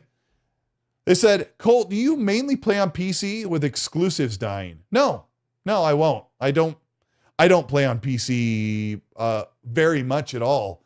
But what I will do is I will play games on PC to see how they look.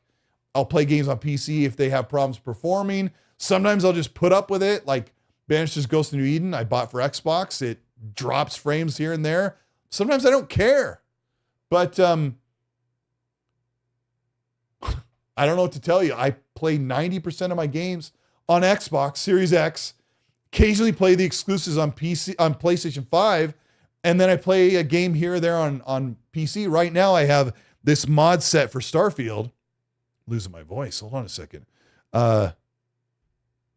Cool mod sets for Starfield. Like you can see the galaxies in the sky. Something that Bethesda should have done. Like instead of having a black sky on a planet or a bluish gray sky when you're out flying, they should have put some depth in there. Gosh dang it. Add that in the game. Like, it should not be a mod. That should be in the game. It's how games look fantastic. Play Everspace 2 or Chorus, and you'll see what space looks like when you video game it up and video game the crap out of it. You will. Oh, yeah. Oh, yeah. A0228 says, Colt, will the next Doom game be rated M? It'll be rated M for massacre. Yes, you will rip and tear across the galaxy on the next Doom game. I don't care what it's called. Yes, of course it'll be rated M for mature. I mean, there's nothing else you can do about it. It'll be gruesome and disgusting, and you will love it. You will like it. You will do it. You'll love it. You'll be there. You'll rip. You'll tear. You'll love it. Love it.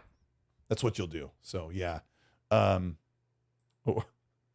Let's see. We're all caught up? Yeah. I wanted to end with the 700 people here listening to me just ramble like an idiot. Yeah, I wanted to end on that. The games have to do the talking. I'm tired of talking about the business. We're tired of talking about Xbox waiting and what they're going to do in the interim.